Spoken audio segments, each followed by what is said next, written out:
Call this meeting to order. This is our regularly scheduled meeting of August 11th, 2015. Madam Clerk, please do the roll call. Mr. Honeman. Here. Mr. Steele. Here. Ms. Demboski. Present. Mr. Flynn. Present. Mr. Trainee. Present. Ms. Gray Jackson. Honored to be here. Mr. Evans. Here. Mr. Peterson. Present. Mr. Starr. I excused you, ma'am. Ms. Johnston. Mr. Hall. Here. You have a quorum. Thank you. Ms. Gray Jackson, would you listen to the Pledge of Allegiance, please, ma'am? Mr. Chairman. I pledge allegiance to the flag.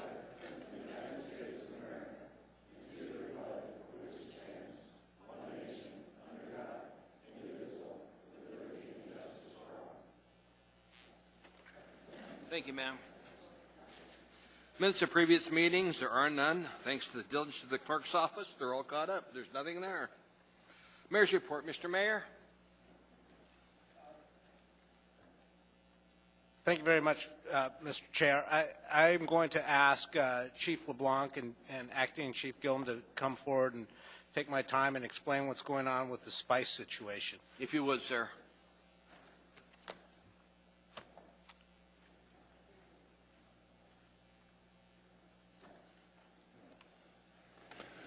Good afternoon, ladies and gentlemen. Thank you for the opportunity to speak with you tonight.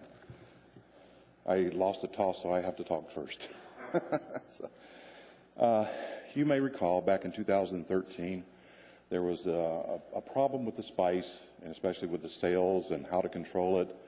The history behind spice is that the manufacturers manipulate the chemical in it so that by the time the feds would outlaw a certain chemical compound, they would change it, and it would be in that gray area again.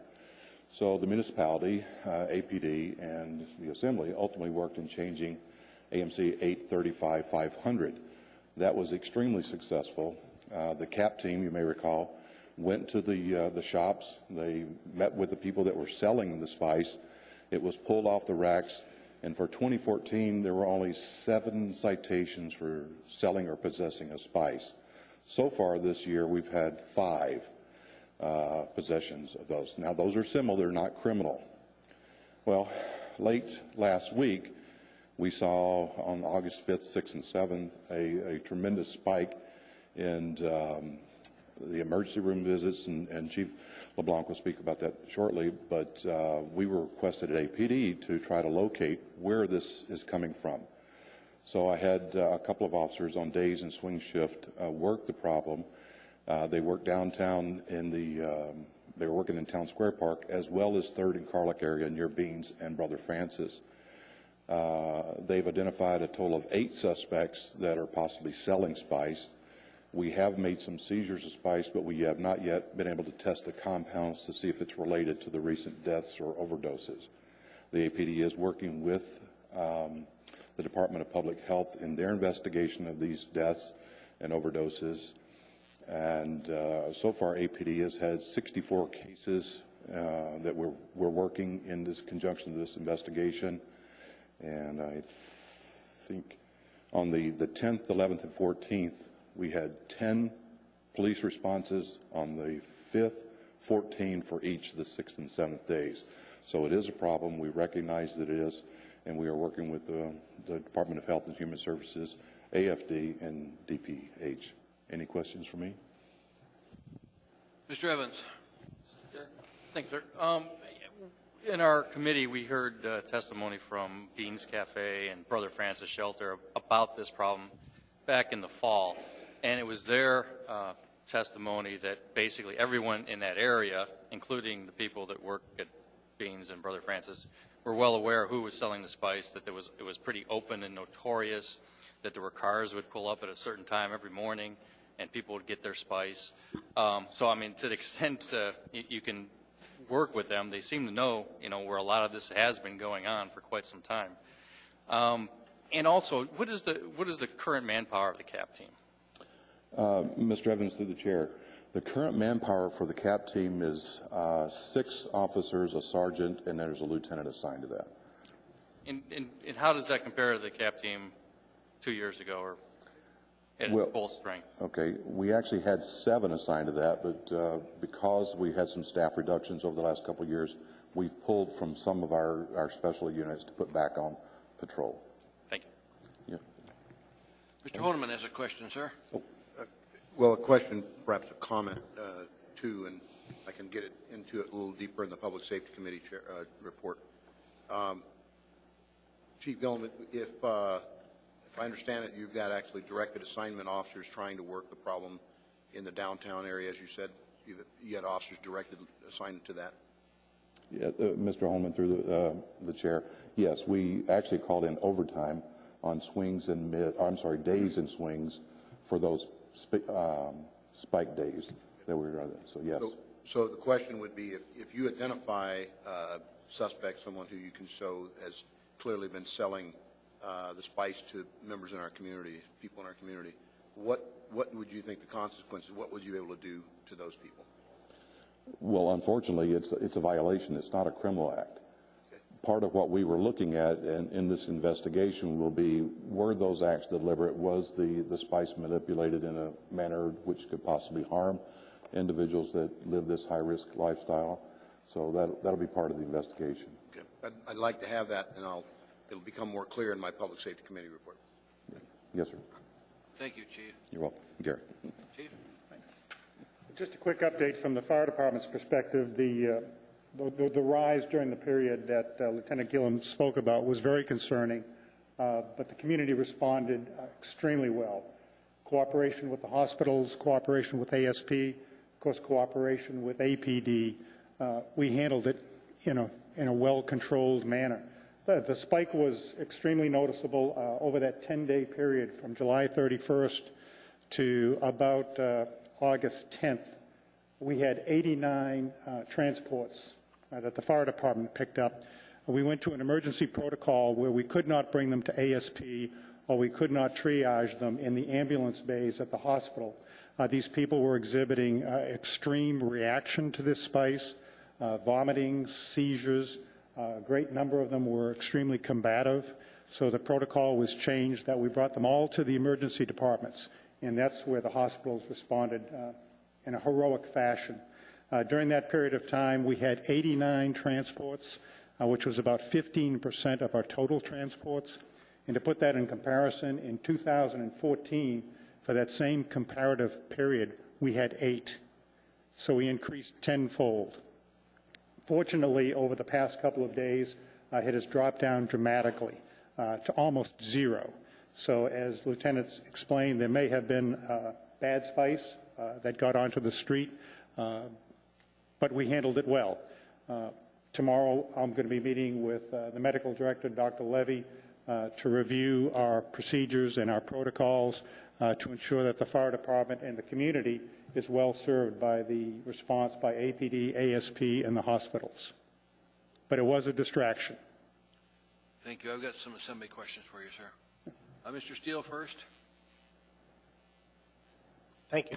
Mr. LeBlanc, the Chief, the ASD is what I'm concerned with. They've been out. I guess they're getting ready to go back in.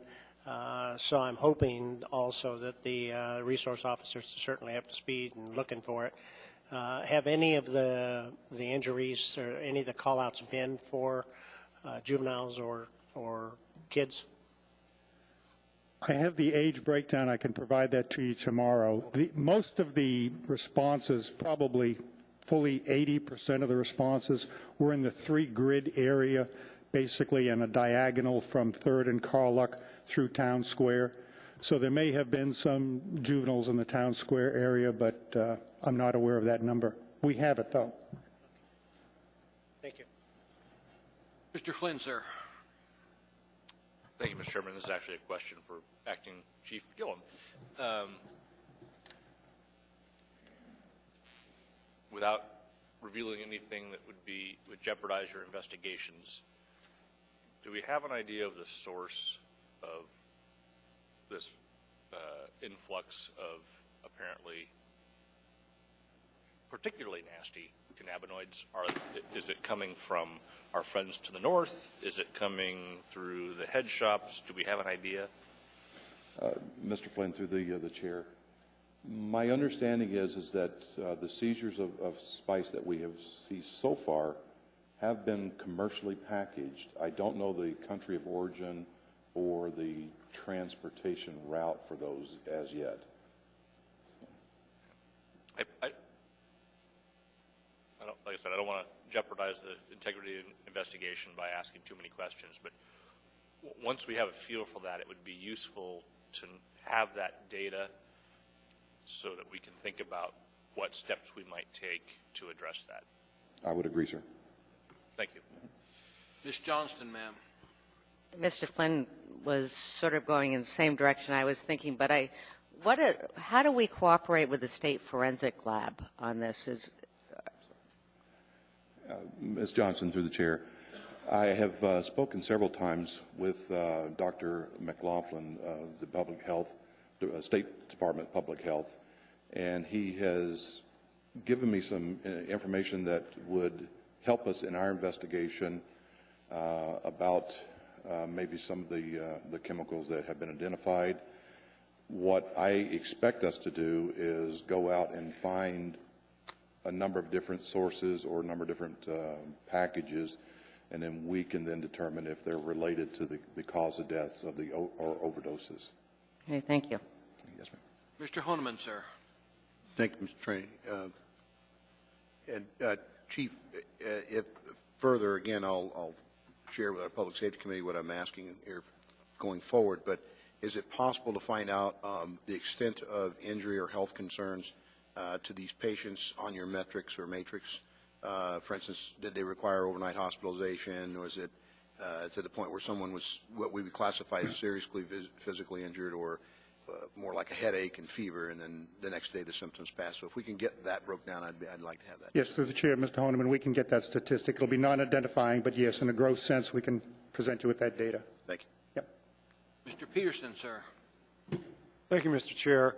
And I just wanted to let you know that I saw an article in the paper the other day that other cities across the country are having similar problems with spice, and it may be a bad national batch of spice that was created and distributed across the country that has been causing these problems. And so my question is, do you guys ever try to work with other law enforcement agencies in other states or other cities to try to nail down the source of this spice? Mr. Peterson, through the chair, we've actually worked cases with Fairbanks and the DEA over the last couple of years. But once the amendment was changed, I think it was in January of 2014, it's a violation. And until it rises to the level of a criminal matter, we have not had any cooperation with any other agencies since then. Okay, thank you. There are no other questions from the Senate members, but I do have one of my own for you. Plus or minus Town Square. Is that the epicenter for this, or is it Town Square and Brother Francis? I'm trying to figure out where we see. It's probably 65% Brother Francis, Beans Cafe, 25% Town Square, and then there's a spattering in between and around the city. Okay. Because we have so many tourists coming into Anchorage, and it's kind of bad when we have something like that going on at Town Square. Thank you, gentlemen, for all the work you do. Thank you. Thank you, Mr. Mayor. No Assembly Chair's report. I think we spent time with this we needed to. Let's go to the committee reports. Mr. Hall, sir? No report. Ms. Johnson? No ma'am? report. Mr. Peterson, sir? No report. Thank you, Mr. Chairman. Mr. Evans? No report, sir. Ms. Gray Jackson?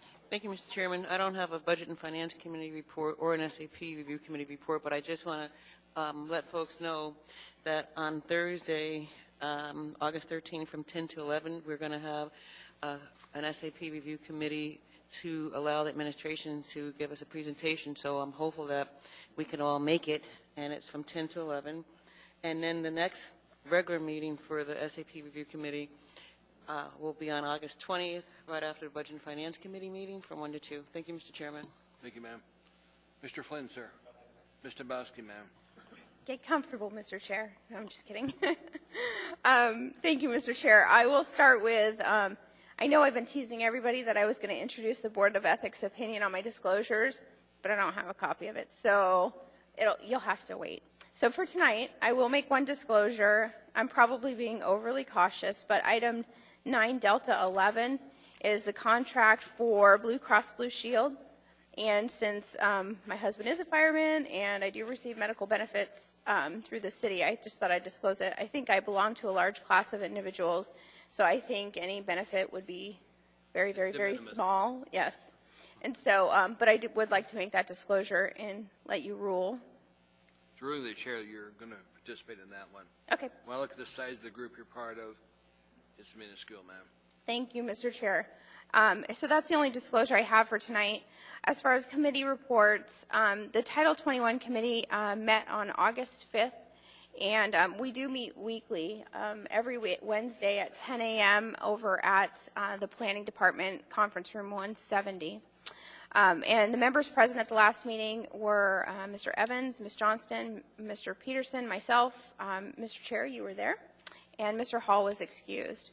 I was very thrilled to see the administration. Mr. Schuette was present. I think he'll add a great perspective to that discussion. Mr. Weaver, Ms. McConnell, Carol Wong, and Tom Davis were all present on behalf of the Planning Department. Mr. Evans gave us a quick little snapshot of his trip to Kansas City, and we look forward to hearing more about that in depth in the future, but we just got a brief snapshot. And then I did disclose to the group that the Department of Law did issue their opinion that we can have 2 ex officio members of P&Z sit on that committee. And so I did pass that opinion over to Jim Ferguson, the chair of P&Z, and it's my understanding that he has forwarded names for your consideration. He has. What I'm going to do is appoint 2 of them, and the third one is an alternate. Perfect. So we'll always have 2 attend your meeting. Perfect. That'll be great. And then it was interesting because you'll see on the agenda tonight item, it's 11A. It's the reconsideration item. It's the sign ordinance. We did bring it up in committee again, and it was the first time industry had the opportunity to come to the table and actually discuss it with us. I was surprised that they didn't even know we were talking about it. But it was a really good and productive conversation. So tonight, when that item comes up, I will be asking the body to reconsider it. And then once we open it back up, we'll ask for it to be postponed for about a month. And that will give, right now the department is working with the members of the sign community that showed up. It was Wes Skinner from Warning Lights Alaska and Action Signs and Graphics, John Todd from Glacier Signs, and then Jack and Jason Schock from Broadway Signs. They all showed up, and they're all working proactively with the department. So it's great because for once, I think we're all coming to the same page and actually having a document that everybody can agree on. So I will ask the body to let us do that. And then, I'm skipping over all my notes because you don't need to hear them all. The other items coming up under old business, items 13A and 13B, those are AO 2015-76 and 2015-59. There are 2 different versions that deal with some of the same stuff, a little bit of different stuff, but there is a compromise version or potential significant amendments to both documents. So within committee, the makers of both ordinances have agreed to postpone those items for about a month, but what that'll do is it'll actually let us work together and either pick the parts and pieces that are good that we can all agree on or come up potentially with a compromise version. So that's the other thing for there. And the next meeting, like I said, we do meet every Wednesday, but I want to put this out to members. We're just basically starting a tickler list of potential items that members of the community have brought forward to us that they want us to evaluate, potentially talk about, potentially do something about. The next item of discussion, which will be tomorrow, and it will be a big one, I think this is going to be a bigger topic, but we are starting to address cell towers. And so tomorrow, it's my expectation that the planning department will give us a presentation basically laying out, this is what code says about these parameters we work within with cell towers, and this is the process. Because one of the big things that we've heard over the last couple years is we need a cohesive strategy to deal with cell phone towers. I mean, some people want them to look like trees and camouflage them in some aspect, but this is a good opportunity to get the public involved too.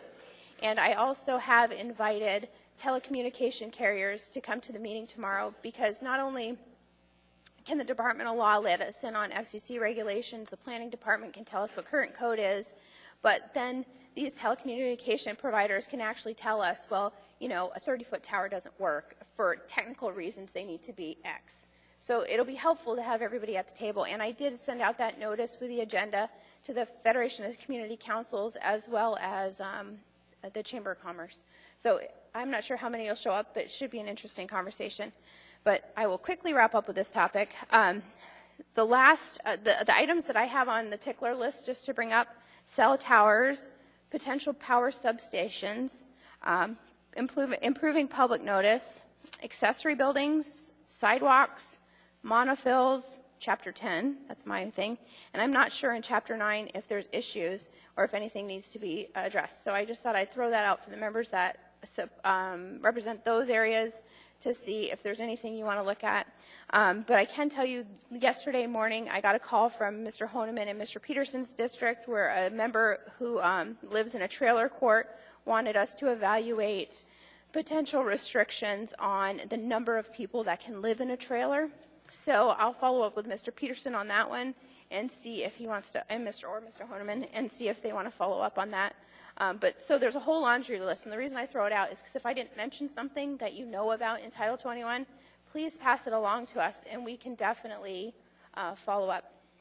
And then, okay, next item.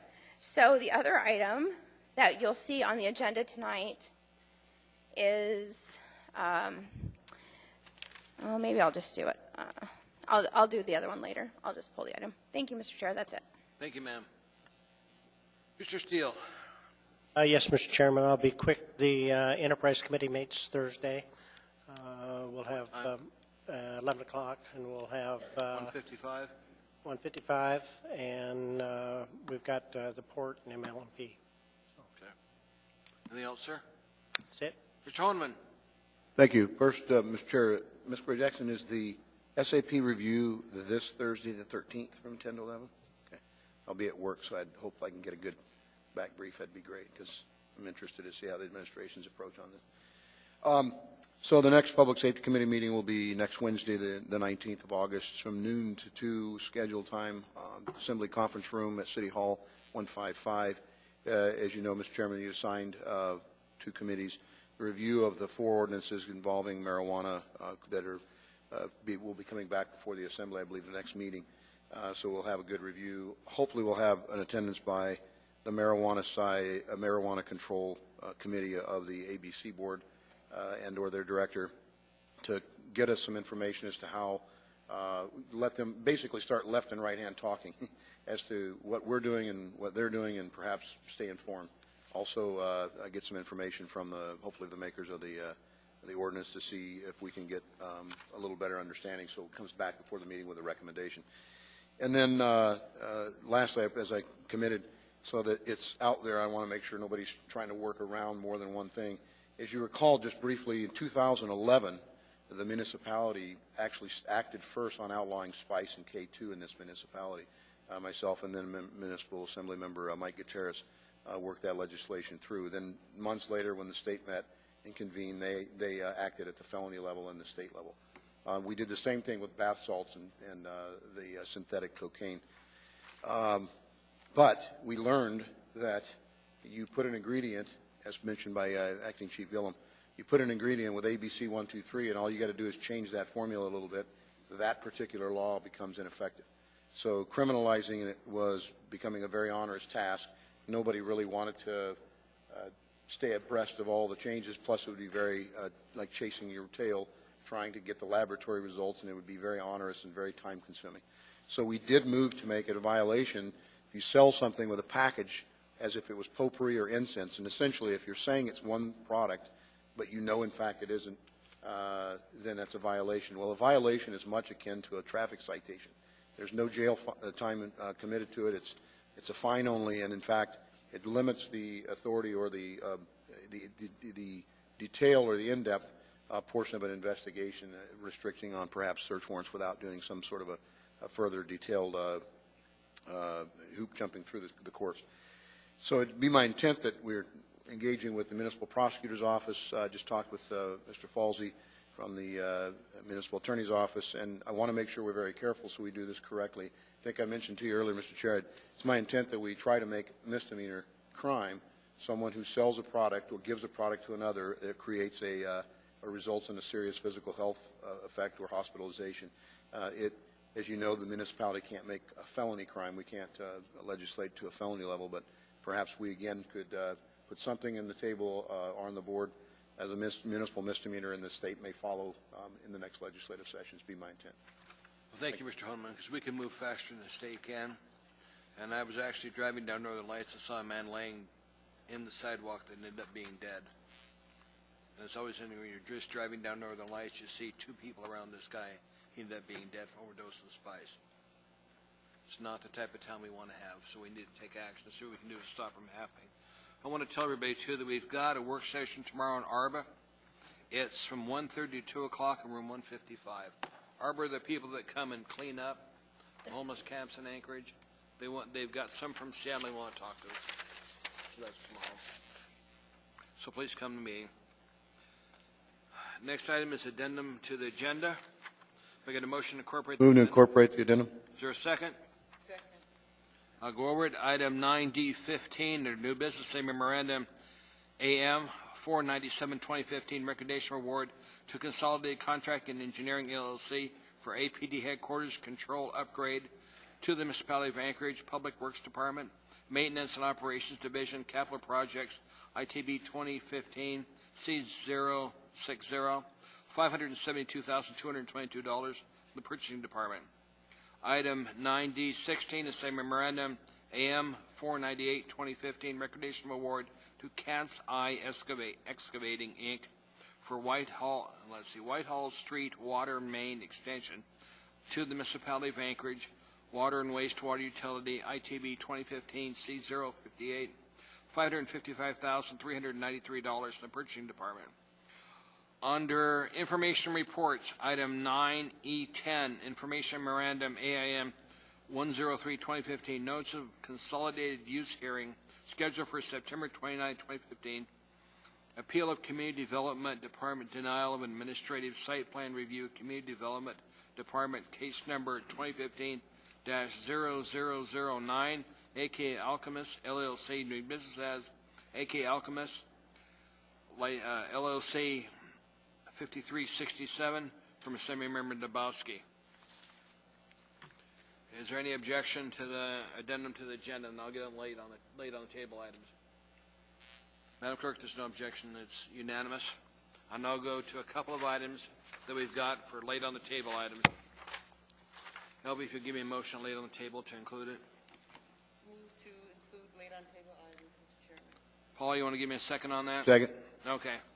The first one is item 9E10A.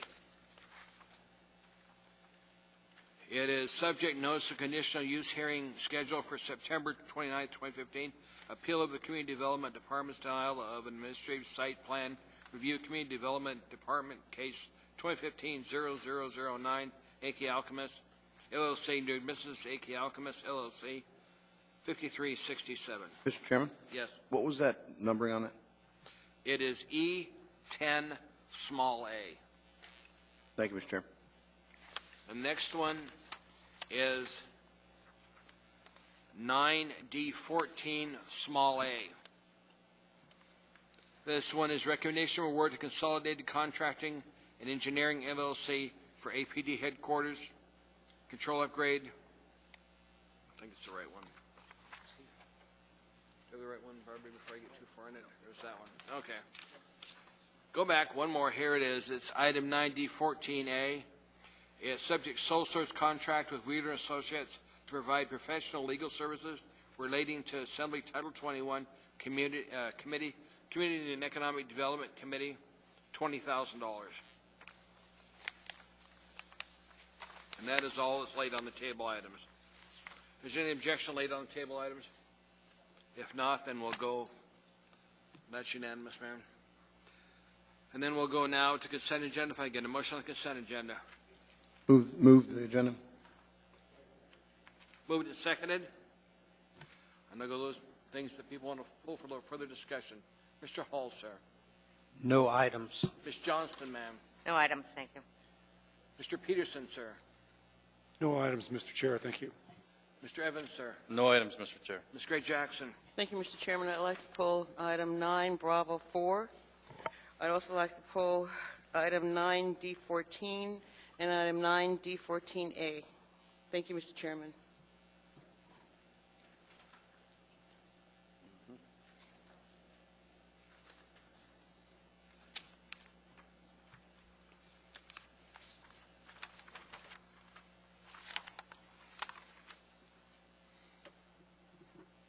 Okay. Mr. Flynn, sir. 9 Delta 5.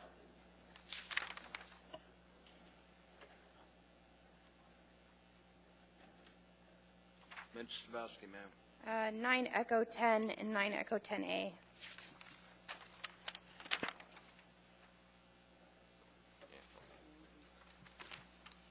10, Echo 10A.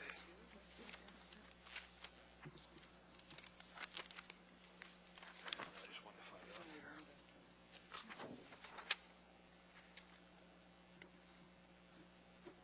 Okay. Thank you. Mr. Steele. No items, Mr. Chairman. Mr. Honeman. No item, Mr. Chair. Administration, anything you want to pull? No, thank you, Mr. Chairman. Okay. Madam Clerk, you want to go through those items that we pulled? Yes, sir. I have 9B4 on the regular agenda, 9D5 on the regular agenda, 9D14 on the regular agenda, 9D14A laid on the table, 9E10 on the addendum, and 9E10A as a laid on the table item. Okay. Please vote now on those items that go forward without being pulled. Yes will approve, and no will not.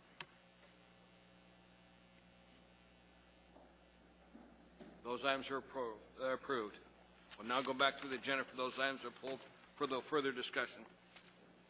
The first item will be on page 2, item 9B4. Ms. Gray Jackson, that's resolution 2015-238. Move to approve. Second. Ms. Gray Jackson. Thank you, Mr. Chairman. I just want to say that I'm really excited about this resolution. We tried to do this before, and now it's really going to happen. We're going to have this resolution will put together a citizen naming panel for the purpose of naming a public place or facility in honor of Alan Teshi. And, I mean, all of you, I'm sure, have had the opportunity to read why we want to do this and why we're excited about doing this, both Mr. Trainee and I, who work so closely with Mr. Teshi. And Mr. Trainee, if I may, Mary Teshi, Alan's daughter, and Pam Teshi, his wife, are here, and I'd like to invite them to the podium if you'd like to say a few words this evening. Come on down.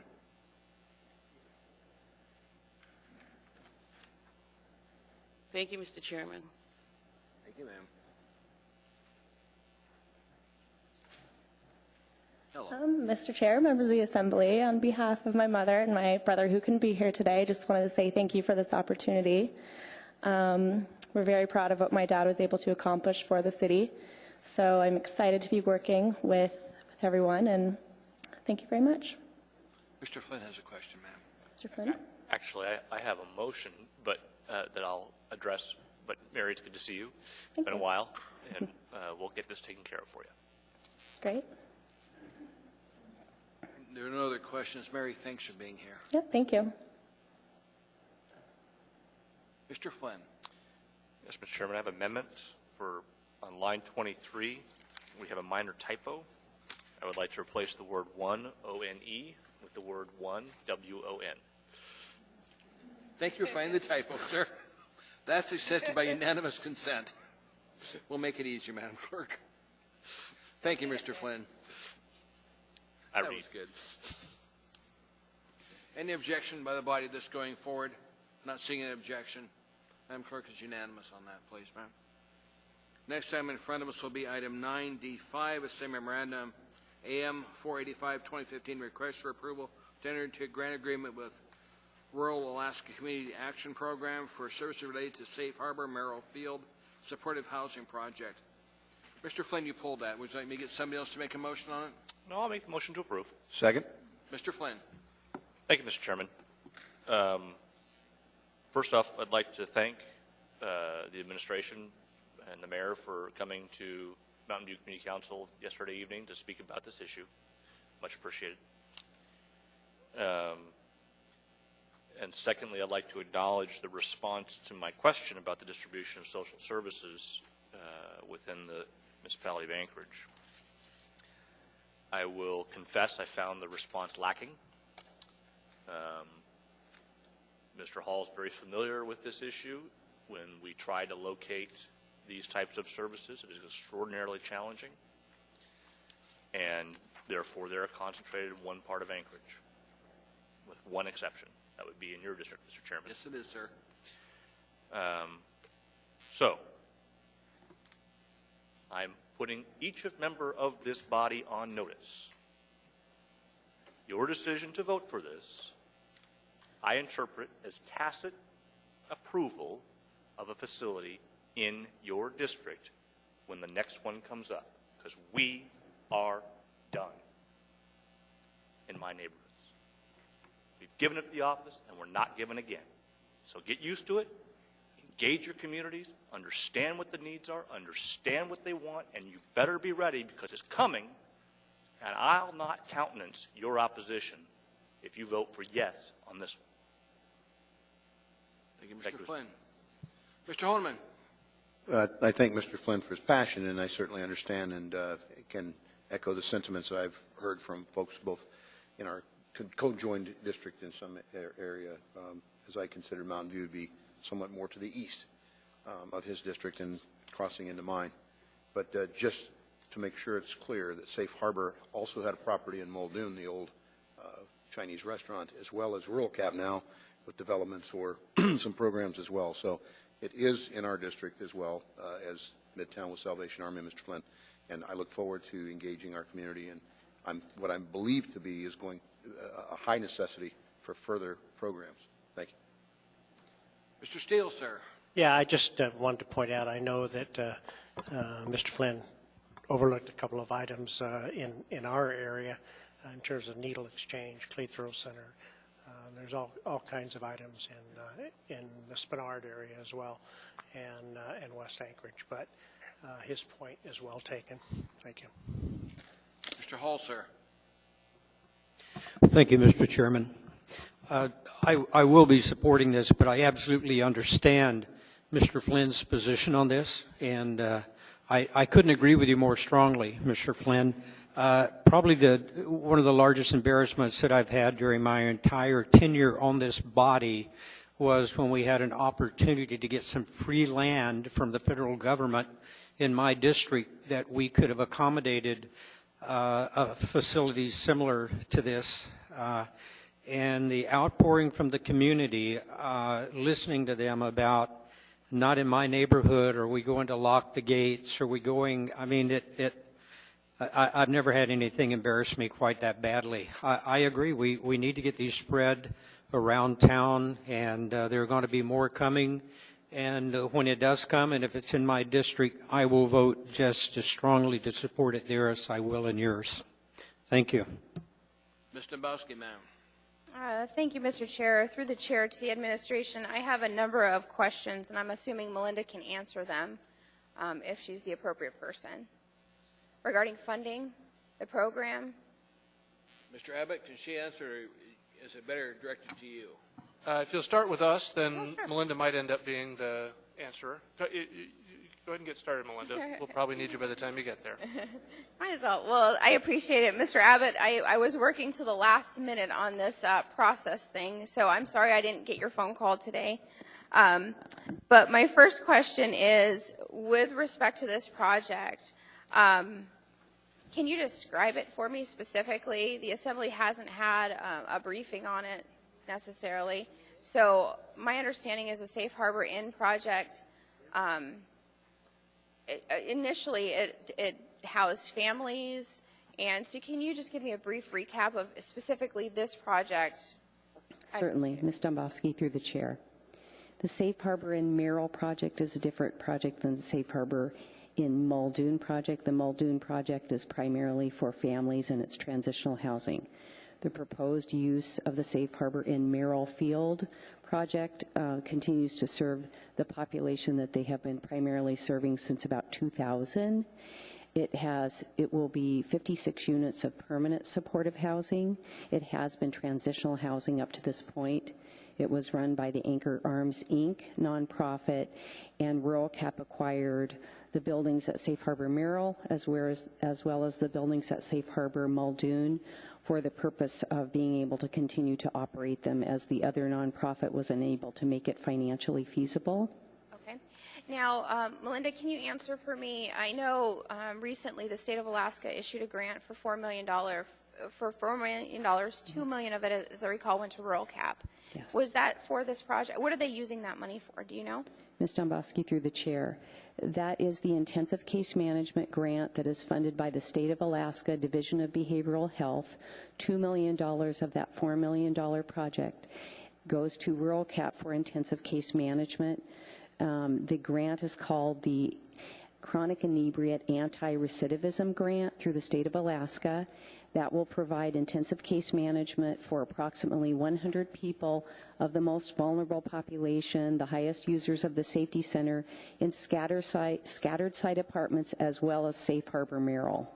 I appreciate that because I remember initially when they got it, they came to the subcommittee and they gave a presentation, but I'm co-mingling the projects in my mind, and that's why, yet again, it would have been helpful to have an actual presentation on the issue.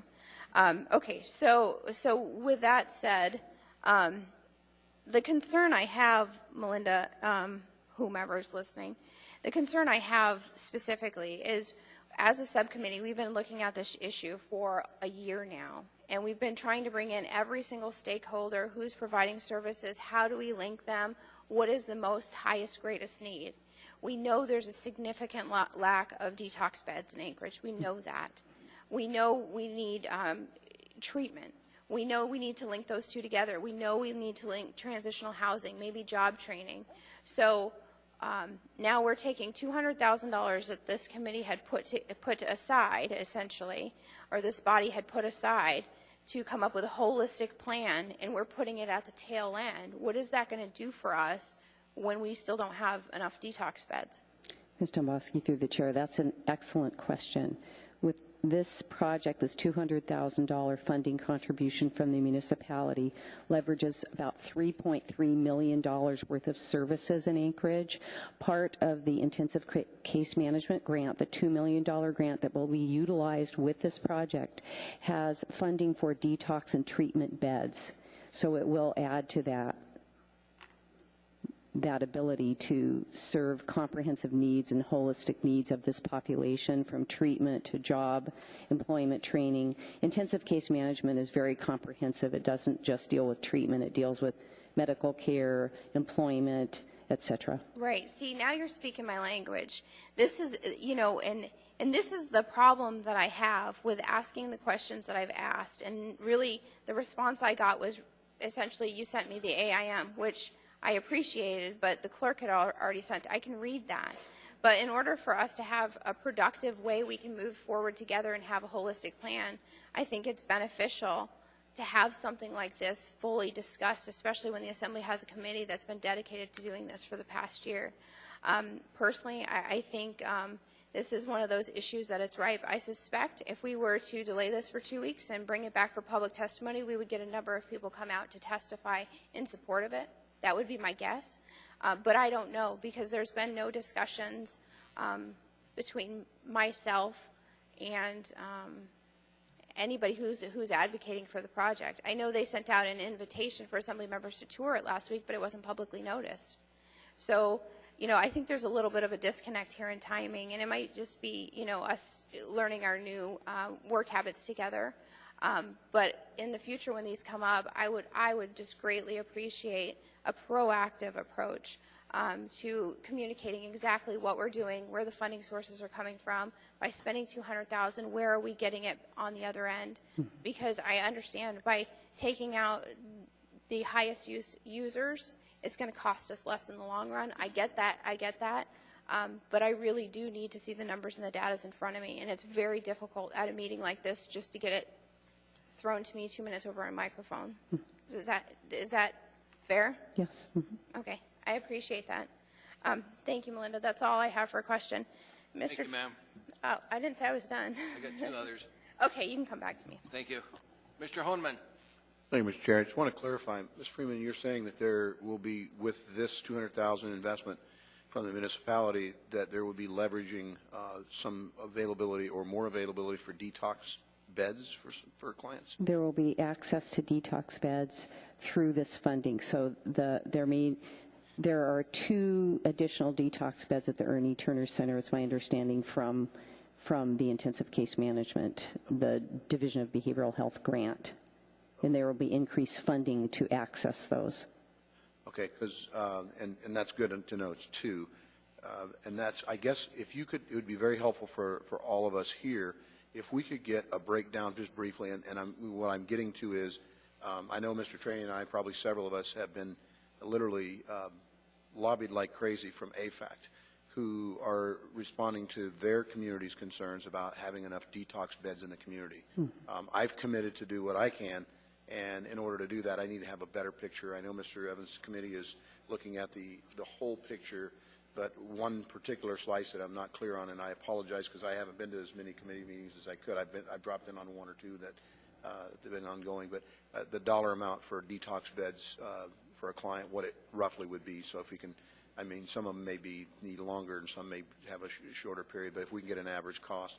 And then secondly, I just wanted to laud you and thank you for, I know I received a phone call from you personally to go over this particular project and the dedication of the funding and what it would result. So I appreciate, even though I felt I was fairly up to speed with it, with the anchor arms and all that since 2000, and watching the transition, I was still concerned about the detox beds availability leveraging with this funding. So I'm satisfied with that, and I've got to tell you that as we sit and study and talk and cuss and discuss, the problems continue, and I really do like the idea of leveraging a small amount. I mean, it's not, 200,000 isn't chump change, but a small amount for millions, and that if it can access help and get some of the problems that we're seeing, I think it'd be a wise move. So thank you.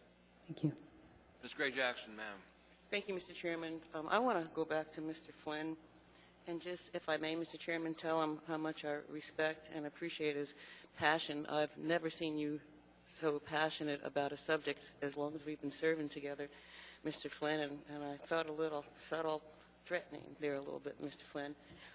But as we all know, homelessness and chronic inebriates, it's a community problem, and it's getting worse and worse and worse. I got a phone call, well, not a phone call, but an email from former Senator Beggage's wife, her and her neighbors complaining about a situation there that's brand new.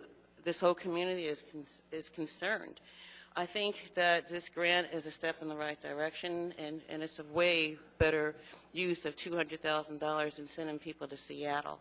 And some of the things that I think some of us tend to forget when we're doing really great financially and any other way, we don't realize that at any moment, each and every one of us can become homeless and be in a situation where we need a place to live and want some help. And I don't ever forget that, ever. And that's why I'm so adamant about supporting this grant, because it is definitely a step in the right direction. And I don't think that we can continue with the not in my backyard attitude. And Mr. Flynn, I welcome a similar facility anywhere in Midtown. And if my constituents are upset by the comment that I just made, I'm not going to apologize, because they write us often, to do something about this. And now we're about to do something, and I'm going to be truly honored to support this grant. Thank you, Mr. Chairman. Thank you, ma'am. Comments before we vote? Okay. Bring it up. Let's vote on it.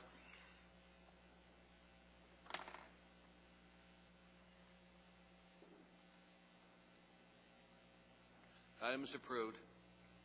Vote was 9-1. Next item in front of us. We pulled 9D14 and 9D14A. Ms. Gray Jackson? Thank you, Mr. Chairman. Move to approve 9D14A. Second. Which is AM 497, 2015. Second. Thank you, Mr. Chairman. Go ahead, ma'am. Absolutely no discussion, just a substitute document. Thank you, Mr. Chairman. Discussion from assembly members. If not, please vote. Okay, sorry. Ready? Please vote.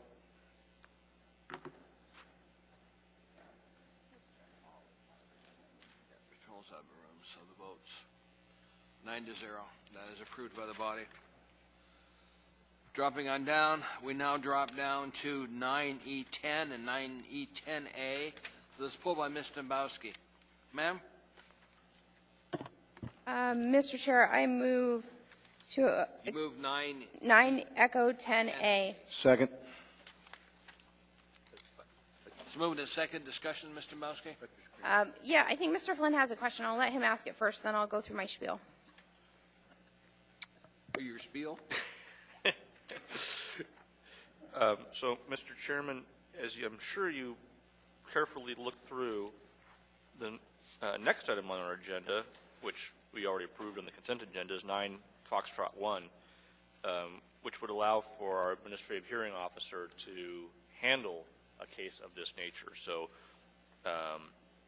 while I appreciate what Ms. Dombowski has brought forward, and I think it's a reasonable approach, I guess I would just, and it doesn't have to be answered here and now, but I'd ask the two of you to think about whether you would want to pursue this alternative route should the body, in its infinite wisdom, make that approval at our subsequent meeting. And that's all, Mr. Chairman. Ms. Dombowski? Thank you. Mr. Flynn and I have talked often after the Eberhardt matter about potentially using hearing officers, and I think in the future it probably will be a good idea. But when we have things in queue, I think when we pass a law that kind of retroactively might deal with something, I don't think I'm going to recommend it, just because both parties have agreed to this particular process. So I think in this particular case, since these are the rules that we're playing by, the laws of today, my recommendation will be to stay the course on this one. But Mr. Chair, the applicant through legal counsel has given notice of appeal of the administrative denial of the applicant's site plan for land use involving sale and service of beer and wine for premises located at 103 East 4th Avenue. A conference committee was held with both parties' counsel, the municipal clerk and staff, assembly counsel, and myself. The AIM introduced tonight outlines the process and general agreement of both parties. The rule prohibiting ex parte communication is in place. Parties and their representatives shall not engage in ex parte contact with assembly members on this matter. For assembly members, just so you're very, very clear, the applicant in this matter is Adam Blomfield. I know there's a second owner. Mr. Coffey mentioned it in the conference committee, but I don't remember their name. But Dan Coffey is the applicant's representative. The planning department is represented by the Department of Law. Assembly members are not allowed to speak with anyone regarding this matter, which includes each other, returning emails, or conducting their own investigation, to include visiting the proposed site. If a member receives direct emails or communications regarding this case, those communications should be forwarded to the municipal clerk immediately. Members are instructed not to reply to emails or communications and avoid discussions relating to this case.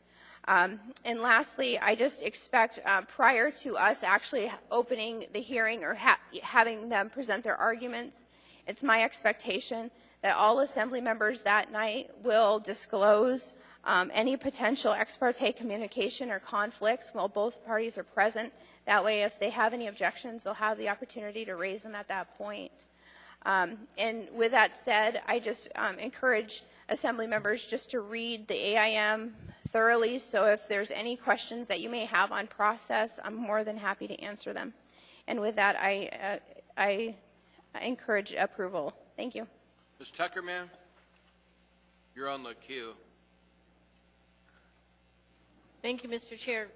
Through the chair, in consultation with the municipal attorney here at the bench, I'm not sure that I'm not confident that the matter that's also before the Assembly tonight that allows the referral of a process under the luck enrollment and the assessment roles to the Assembly is broad enough in title or in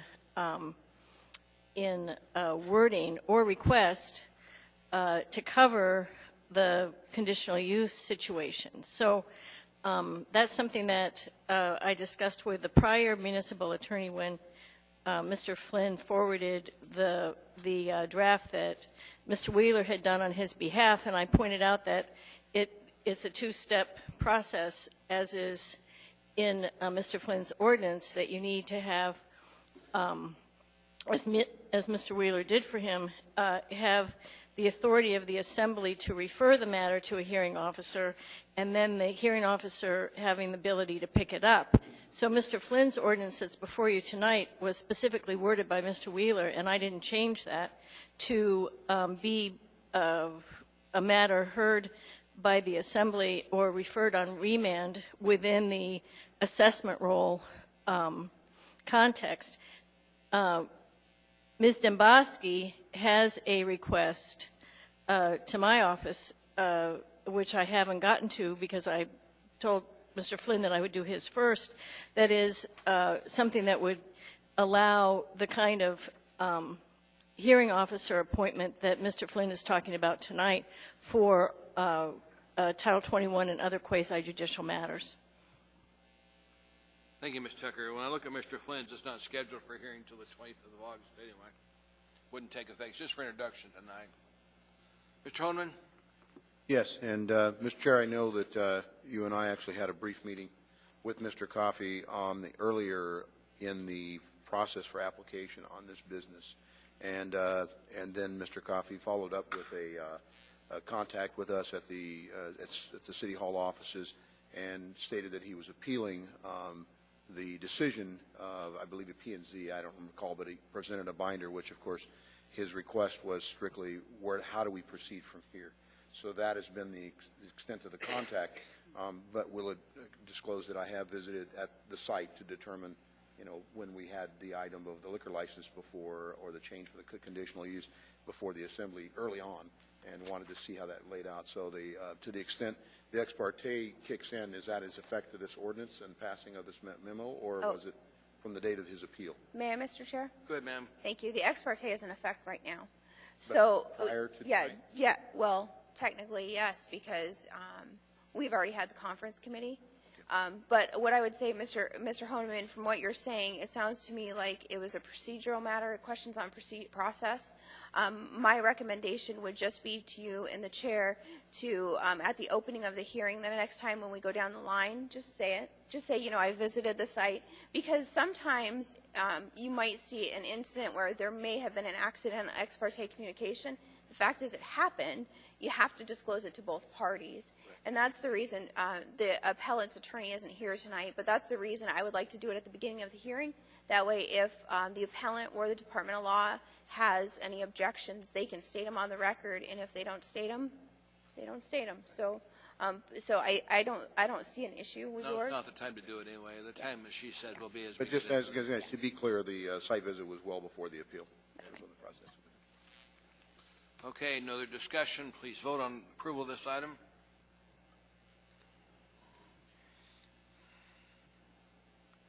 Item is approved. Mr. Chairman? Ma'am, you want to go back to 10? Yes, there's an item that's on the agenda that really needed to be pulled, and it was overlooked. If I may do that, Mr. Go ahead, Chairman? ma'am. It's item D13, Second. AM 494, 2015, Office Cocktail Lounge. Okay, you want to state why before we do it? Yes, I do, Mr. Chairman.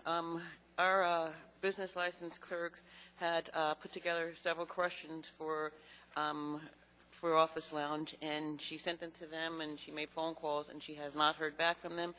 So with that said, Mr. Chairman, we need to postpone this item until the meeting of August 25th. Second. Did I miss something? Okay, the motion in front of us is to reconsider action on this item. First, we have to do the reconsideration. Right. Then if it's approved, we can take action from there. Thank you, Mr. Chairman. I missed that. So, Madam Clerk, let's get it set up to do that. Nobody made a good case on why we need to reconsider. Right, We just and need to get if back I to could that. start all over, Mr. Chairman, I move to reconsider. Okay, go ahead. Second. Move to Reconsider second item, to reconsider. item D13, 9D13. Thank you, Mr. Chairman.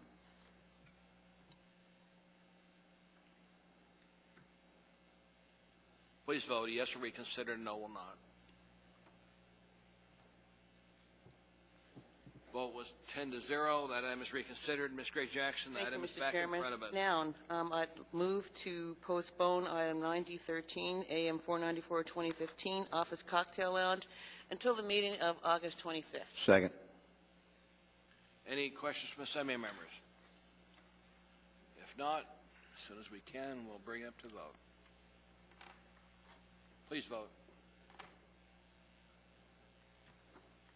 That was approved by the body, Madam Clerk. That will come back in front of us at our next meeting. Thank you for your diligent efforts on that. And that completes, the items are pulled for further discussion.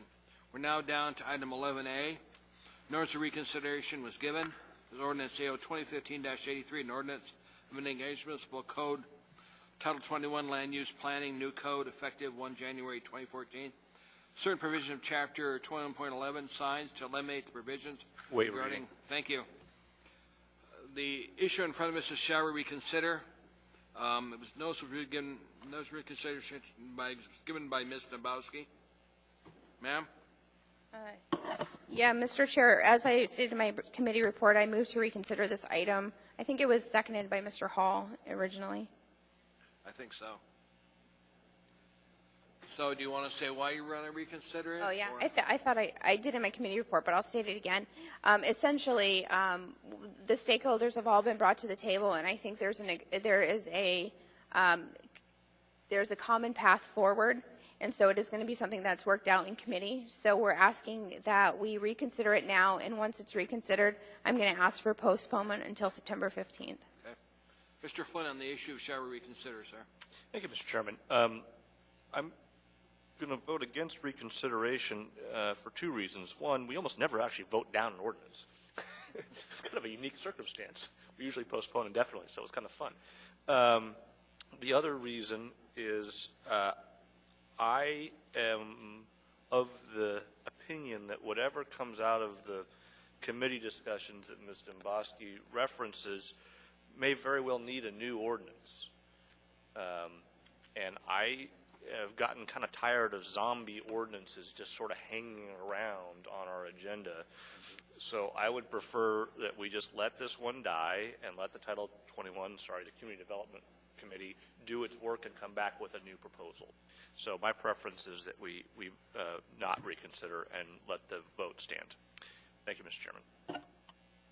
Thank you, Mr. Chair. Dombrowski? Thank you, Mr. Chair. I'll just say, that was something that I had asked if it was easier to do that, and I think the language within the ordinance is actually easily tweaked in order to address the concerns of the industry and to address the concerns of the planning department. But if that's not the case when we get in and work, with it, then we can always, kill it. But at the same time, this gives us an option and gives us something to work with. And I think I don't remember not one person objecting to it. Everyone around the table had consensus that they all agreed that this should be reconsidered and postponed so we could work on it. Mr. Honeman. I guess Shall we reconsider, sir? I agree that, with Mr. Flynn's assessment on this, and I would ask, is there someone from Planning Department or the administration, is there time of the essence on this particular set of language in the code? I mean, can it not be brought back with a new language, I guess, and a new ordinance? Mr. Chairman, Mr. Abbott. There's no the path that Mr. Flynn described is fine in terms of timing. There's no reason why a new ordinance couldn't be introduced in time for this to work, if that's the will of the body. Thank you. Ms. Johnston, ma'am. I would speak against Mr. Flynn here and vote for reconsideration. All of the discussions we had at the meeting would fit within the title of this ordinance. And unless Ms. Dombowski and others change the routing that we have established for Title 21 changes, which means it goes back to planning and zoning, I think it's easier and better to fix this that we have in front of us. They're not huge changes, and I think staff is comfortable with most of them. Otherwise, we're going back into the meat grinder, and it's going back to planning and zoning. Thank you, ma'am. Mr. Evans, sir. Yes, Mr. Chair, just a clarification on this process and exactly what we're bringing back. Since we amended this ordinance, it'll be as amended. Thank you. It'll be as amended, sir. Yes, ma'am. Any Another reason discussions? to kill it. If not, Madam Clerk, please bring it up. I need a second. Oh, Mr. Hall seconded. Mr. Hall seconded it. The question is, shall we reconsider? Please vote.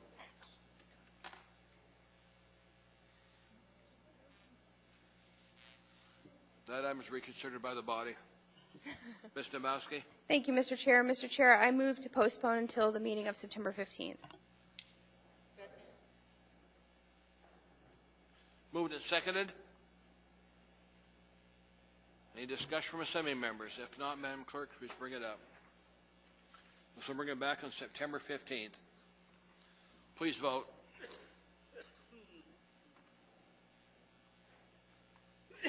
And we'll be back in front of us on September 15th.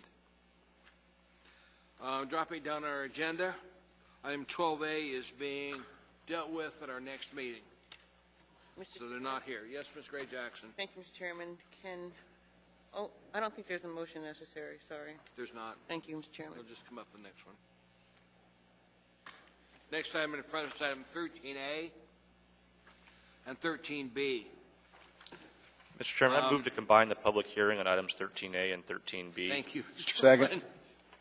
Actually, I would have, except that somebody else clicked in, but. Okay. The hearing on those items are put together. And I'll go over 13A. It's ordinance AO 2015-59, ordinance amending. Waive reading. Thank you. And it's also ordinance 2015-76, an ordinance of the Anchorage Municipal Assembly. Waive reading. Thank you. Now what the tension is, there's no need to testify. It's simply going to be to delay action on this to our next meeting. Is that true, Mr. Hall, Mr. Evans? 29th, 29th of what? September. September, okay. So you can come and testify if you want now. I'm going to open the public hearing. If you want to come and testify now, but if there's no change to it, you can't testify come the next meeting. Anybody wish to testify? Anyone at all? Hearing say no one. Public testimony is closed. Mr. Chair, can we Ma'am. leave the public testimony open? You can. Yeah, I'd like to move to continue the public testimony to the meeting of The September. public testimony is still open, ma'am. Thank you. To move to September 29th. Is there a second? Moved and second to September 29th. And Mr. Chair, if I may make an announcement for the public. Please, Thank let's you, bring Mr. it up. Chair. Let everybody vote on it. Please Okay. vote.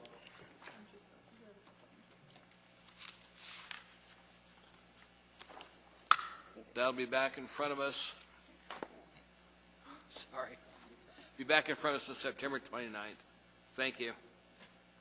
Mr. Dombowski, anything else, ma'am? Mr. Chair, I just want to let the public know that these two items that were being brought up, 13A and 13B, are both scheduled to be heard at the Community and Economic Development Committee, that's a big mouthful, meeting on August 19th at 10 a.m. Thank you, ma'am. Next item is item 14A, Resolution 2015-198, a resolution confirming the 2015 assessment roll and levying special assessments for services on property specially benefited in the Downtown Improvement District, Special Assessment District 1S. Waive reading. 97. Public hearing on this item is now open. Anybody wishing to testify, please come forward. State your name clearly for the record and spell your last name.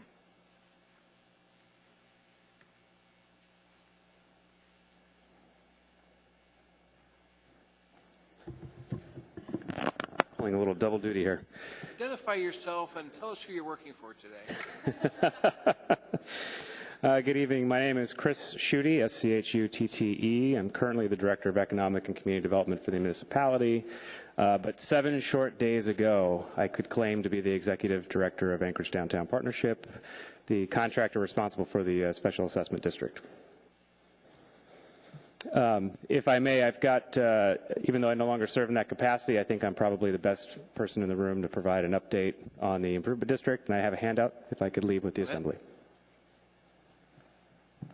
You at the clerk and show me distribution, sir. Thank you. While that's being passed out, I'll start my update. Good evening. You all know who I am now. I'm here tonight to provide a brief overview of the notable accomplishments, some of the trends, and other observations of the past year in relation to the service delivery for the Downtown Improvement District, 1SD 97. You have copies of what we call a performance dashboard in front of you. These are annual statistics that we collect through the service delivery that we think provide an accurate snapshot not only of the service delivery itself, but also of the health, if you will, of downtown Anchorage. From a upkeep and maintenance perspective, 2015 was less busy than downtown has been in previous years. As those of you who lived through the winter know, we had only average snowfall in the early months of 14 and less than average snowfall in the final months of 14. We actually saw a 50% decrease in the amount of sidewalks that required snow and ice services and a 50% decrease in the amount of ice melt that we applied. However, even with the need for less snow and ice removal, we found ourselves very busy doing some much-needed maintenance and upkeep on our vehicles and equipment, which from a financial standpoint actually turns out to be more expensive than running the equipment, but was much needed. Some other positive statistical changes included a decrease in the amount of litter that we picked up from downtown streets and public spaces. We saw 70 tons of litter picked up during 2014 compared to about 110 tons during 2013. With the warmer weather, we were also able to complete more power washing to sidewalks than previous years, completing about 239 blocks in 2014 compared to 81 blocks in 2013. Additionally, through close monitoring and vigilant removal by our graffiti abatement program, we have appeared to stop the annual increase in graffiti and tags that we've witnessed on downtown buildings, dumpsters, and alleys, seeing a decline from over 850 incidents of graffiti in 2013 to only 693 in 2014. Still a number that's about 600 too high for me personally. From a security perspective, 2014 was a very busy year in downtown. Our security ambassadors, the men and women in bright neon yellow and black gear, patrolled an amazing 23,752 miles during the year, and they provided an all-time high of 48,922 security checks and 23,317 welfare checks during these patrols. They accomplished these patrols purely by human power, which I think is worth noting. They're either walking or they're on bicycles. Two of the biggest challenges we faced from a security standpoint in 2014 were the increase in incidents involving public intoxication and an increase in thefts. Our ambassadors dealt with 991 incidents involving public intoxication last year, up from the 972 incidents the year before, and 77 thefts reported, up from 60 the year before. Two numbers that we found slightly concerning. And then the other challenge that continues to be a real concern for us is the incidents involving drugs or drug use. 2014 created a whole new set of challenges considering or dealing with the marijuana use in public spaces, some general confusion amongst the public on what is allowed and not allowed. But in addition, we had an increase in incidents of spice again and have seen a resurgence in the use of heroin. Incidents involving drug use went from being so statistically insignificant that we never used to track them to an astounding high of 735 incidents involving drugs last year. In 2013. The passage of the anti-spice ordinance did help a lot, but has not completely removed it from the street. And more importantly, it continues to be one of the most dangerous substances that we have to deal with in the community. 2014, we saw 696 separate incidents that involved drugs. And all the Clean and Safe teams continue to do an amazing job providing their services to property owners within the Improvement District. There's a stellar team in place, many of whom have been with the organization for upwards of 8-10 years. We continue to raise additional funds to help offset and supplement the special assessment funds contributed by property owners. In 2014, for example, 32% of our annual revenue came from external sources that were non-assessment related. The bulk of our revenue continues to fund our clean and safe operations, primarily the personnel costs related to our 35-person team. Meanwhile, our admin and executive budgets stay flat. We've been at 5 executive team members for the past 10 years, and right now they're down to 4. Looking ahead into 2015, downtown is going to continue to face the challenges of a growing urban center, from crime to graffiti to business recruitment, retention, housing, and other future development needs. The team at ADP stands ready to face those challenges. They look forward to participating in the success of the heart of our city, and I thank you for your time, and we'll answer any questions. Assembly members. Mr. Honeman. Mr. Judy, thank you for, I guess, your last report on behalf of the ADP. Wonderful job, as usual, and I am glad to see, of course, snowfall helped us as a city as well as in our neighborhoods as well. So I can imagine that being able to use those resources elsewhere, which is a good thing. I just wanted to, I guess, emphasize yet again the importance of the ambassadors, not only the maintenance, but the safety and security ambassadors. I remember being in the city of Philadelphia, I guess they call it brotherly love or whatever, and getting off of one of their subway transits and walking out in a pretty enclosed place. It looked, a little bit difficult to even myself without a compass or something to negotiate which way was east and west.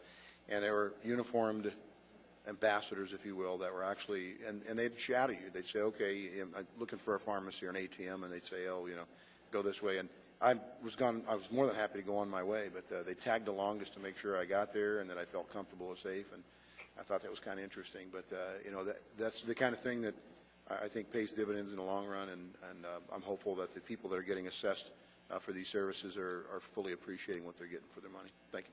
Thank you. Thank you. Other questions from Assembly members? I have one for you. Tell me the status of Town Square. It's still there. Safety perspective. Mr. Chairman, in my new role, I have the opportunity to continue to focus energy and effort on Town Square, and whatever effort we end up coming up with, it will be a focus of our work moving forward. It is the intention of our organization, or my former organization, to be an active part of that, but also now to bring the additional resources of the municipality to look at that gem and figure out ways to improve the access, the sight lines, and the usability of that park so we can get more bodies in there and have it live up to its name. Because it should be a jewel of Anchorage for the visitors coming in, and I don't think we'd want to consider it as it is now that. Yeah. So let us know how we can help you. Great. Thank you. Thank you, sir. Nobody else. Thank you. Anybody else wish to testify in this item, please come forward. Anyone at all? Hearing the same non-public testimony is closed. So what's the wish of the body? Move to approve. Second. Ms. Johnston, ma'am. I think we covered this in the introduction for both Mr. Flynn and I, as far as whether we have a conflict that our family members are getting additional tax, but I just thought I'd raise the point again that my son and husband own property in this district. As do many other people, ma'am. You do not have a conflict on this item. You're directed to participate. Mr. Flynn? My sister's not paying extra tax. She lives in her place. It sure will be consistent. You are required to vote, Mr. Flynn. I just want to speak real briefly to this, and first thank Mr. Schutte for his service. Tough job and well executed, and I'm excited by his addition to the administration. I think that'll bring some additional resources to the conversation that will be useful. The other thing I just want to point out, as I have a couple of times in previous years when we've done this assessment, we used to get about a bazillion complaints about the odd boundaries of the original district. Gerrymandering districts referred to. I was trying to be polite, Mr. Chairman. And it is to the credit of Mr. Schutte and the board of the Downtown Partnership that they addressed that when we did the renewal several years in the past, and hopefully that will smooth the process when in another 3 or 4 years, we have to, well, you have to review it again. Thank you, Mr. Chairman. Mr. Flynn, you're correct. I remember years where people came, this place would be lined up with people coming down and saying, it's unfair to assess me for this. Why isn't this big area being assessed? And that was taken care of. So we've had no complaints this time that I've heard of. So, well, one is none compared to what we've had in the past, sir. So please vote. Got to be one. The item was approved. The vote was 10-0. Next item in front of us. Mr. Chair. Ma'am. Thank you. Mr. Chair, I think prior to this action, we moved and postponed item 13A, but I think we skipped item 13B. We combined the public hearing on Yeah, but we only had one motion to postpone, and that was a motion for 13A. Madam Clerk?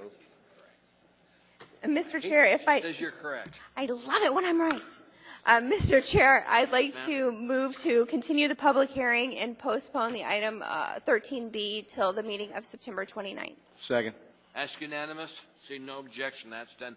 Thank you for pointing it out. You're welcome. Domowski. I flew over that one.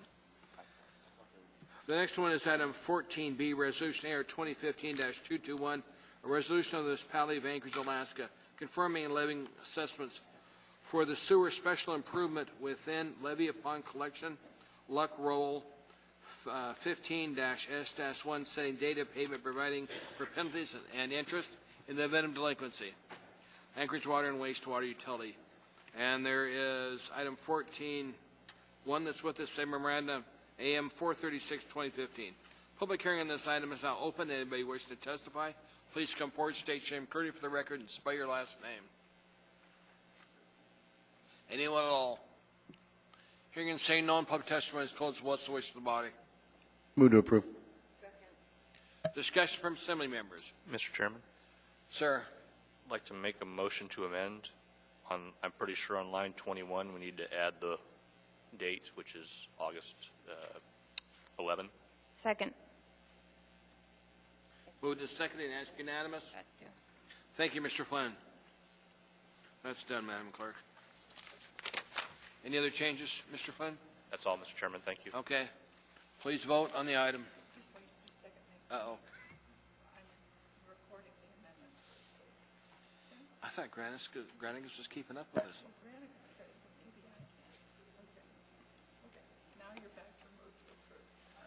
Okay, we've got a motion to approve, and there's a second on it, so let's vote.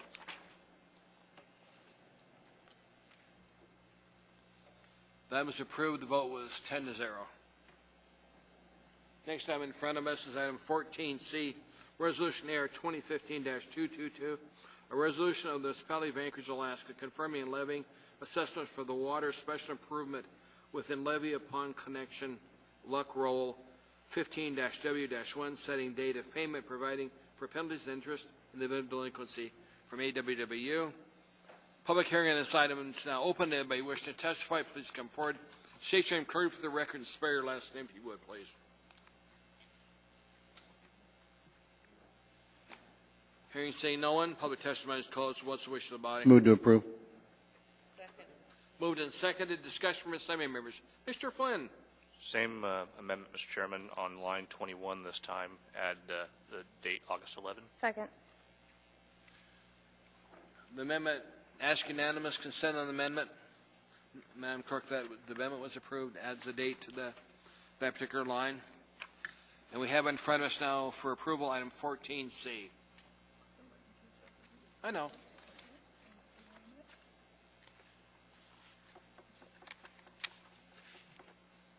Please vote.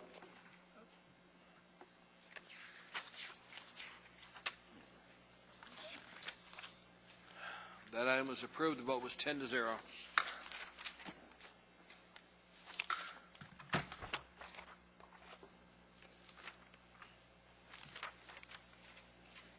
Next item in front of us is on page 7.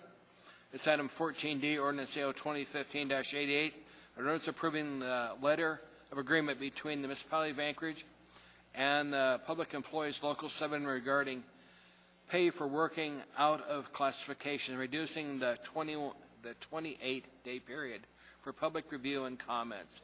From Employee Relations Department, Labor Relations Division, there is an item 14D1 on there, a same memorandum AM 463, 2015. Public hearing on this item is now open. Anybody wish to testify, please come forward, state your inquiry for the record, and spell your last name. Hearing you say no on public testimony is closed. What's the wish of the body? Second. Moved by Ms. Grace Jackson, second by Mr. Honeman. Discussion from assembly members. If not, please vote.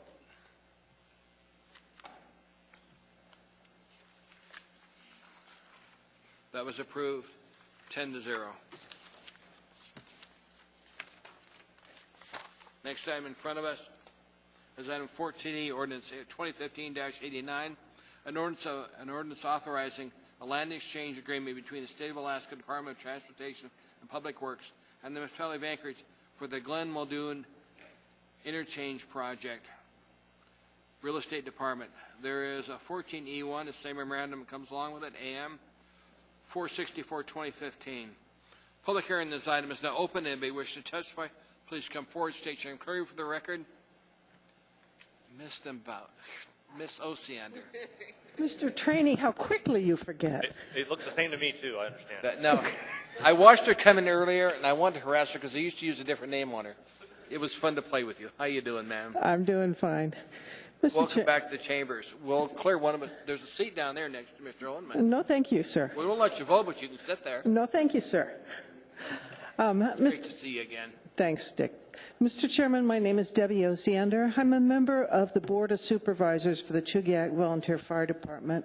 The board tasked me about 2 years ago to be the point person for the completion, specifically the land in front of our new fire station. As some of you remember, we had a snow load problem and we had to replace that station. We got a state grant and we have been very carefully working that grant to make sure that the station is completely finished. It's been a significant outstanding concern has been that we've had to acquire from the state of Alaska the right-of-way immediately in front of the station. So I've been going and testifying at state hearings in favor of that process. This item before you tonight directly benefits and impacts us in that it includes that property that we need for completion of the station as part of this land trade. If you pass this and approve it, it will help us save that grant and be able to utilize it more fully to be able to complete some of the other items that are still outstanding at that station, such as a hose drying station and a glove drying station, little bits that would be nice, but they're optional depending on the money. I think in general, in times of tight money, when you can do a barter on a land exchange instead of spending your hard-earned capital dollars, it's to benefit everybody. And then lastly, the point I want to make is when I was a member of this body, the most significant concern for us when we approved that Takatna Commons going forward was that Muldoon interchange. It's inadequate. It's not high enough. There's not good pedestrian access. So I think we as a community need to do all we can to make that go forward. So with that, I strongly urge approval of this matter. Debbie, I think we have a few questions for you. Sure. Mr. Holman? Yes, Ms. Osander, thanks. Glad you're here, and hey, Paul. I'm glad you actually brought that. I was going to question somebody to make sure what was the intended use, because you could tell from the photograph from the air that there was some sections in here that actually looked like it could impact somebody. Mm-hmm. So I'm glad to hear that that's in a positive way potentially could help the volunteer fire department. Are there restrictions on the monies? That, does that have a time limit to expire, the monies for the use of the grant? Well, I think there's a general timeline on state grants. I wouldn't know the specific deadline on that. We're very close to completion of the station. So the largest, the outstanding amount we were reserving was about $300,000 for this land acquisition. So it would save us some significant money if it goes forward. Well, I'm hopeful we can get this done, and the benefit to us all, actually, and of course, is that interchange area, and you're absolutely right in the description of it. So thank you, Ms. Osander. Thank you, Mr. Owenman. Other questions for Ms. Osander? Thank you. Can't believe it, David. There are no questions for you. All Anything else right. you want to tell us? No, just appreciate passage. It's Thanks. great to see you again. Thank you. Anybody else wish to testify, please come forward. Anyone at all? Hearing saying no one, public testimony is closed. What's the wish of the body? Move to approve. Second. Moved and seconded. Mr. Flynn. Thank you, Mr. Chairman. I just encourage each of the members to, if you haven't studied what's happening, and you can look at page 453 of our packets, the proposed plan from DOT is to install the first diverging diamond interchange in Alaska. It is an unfortunate fact of my transportation history that I actually understood what the hell that was before it became before us at AMATS. And Mr. Steele and Mr. Peterson have both seen demonstrations of how those work. I'd encourage you to look this project up online. DOT has some videos, a long version and a short version. I think the short version is going to start showing as a trailer at the Cottonwood Commons movie theater, if it hasn't already. But it's going to be a little interesting to see how the general public accepts the idea, similar to what we saw with the rollout of roundabouts. So I'd encourage you to get yourselves educated so when those emails start floating in from people wondering what in the world we're doing over there, you'll have a little bit of background and be ready to answer. With that, Mr. Chairman, I'd echo Ms. Osiander's support for this line exchange. Thank you, Mr. Flynn. Mr. Honeman. Just, I guess, we're comment for Mr. Flynn as well, but as you know, Northeast Community Council is a pretty tough crowd at times, and they actually had this presentation of the diverging diamond, and surprisingly, it was fairly well received. Very few naysayers, and people welcomed the new change in the construction phase. It actually, there'll be a point where the existing bridge, the overpass, is still in use, and as a result, might still be. It'll basically be built around it. The new phases will be built around it. So, looking forward to it. Any other comments, Ms. Assembly members, before we vote? Mr. Flynn, I think you're right, because I remember when we approved the roundabouts, and this should be an interesting experience. I was on one of these down in California, and thank heavens I had one of my kids that said, Dad, go that way. Well, the nice part, there's no left turns anymore. That's good. Let's vote.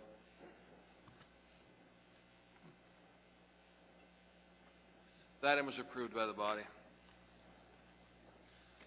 Ms. Ostander, thank you for coming. We can file reconsideration tomorrow, so we'll see you later.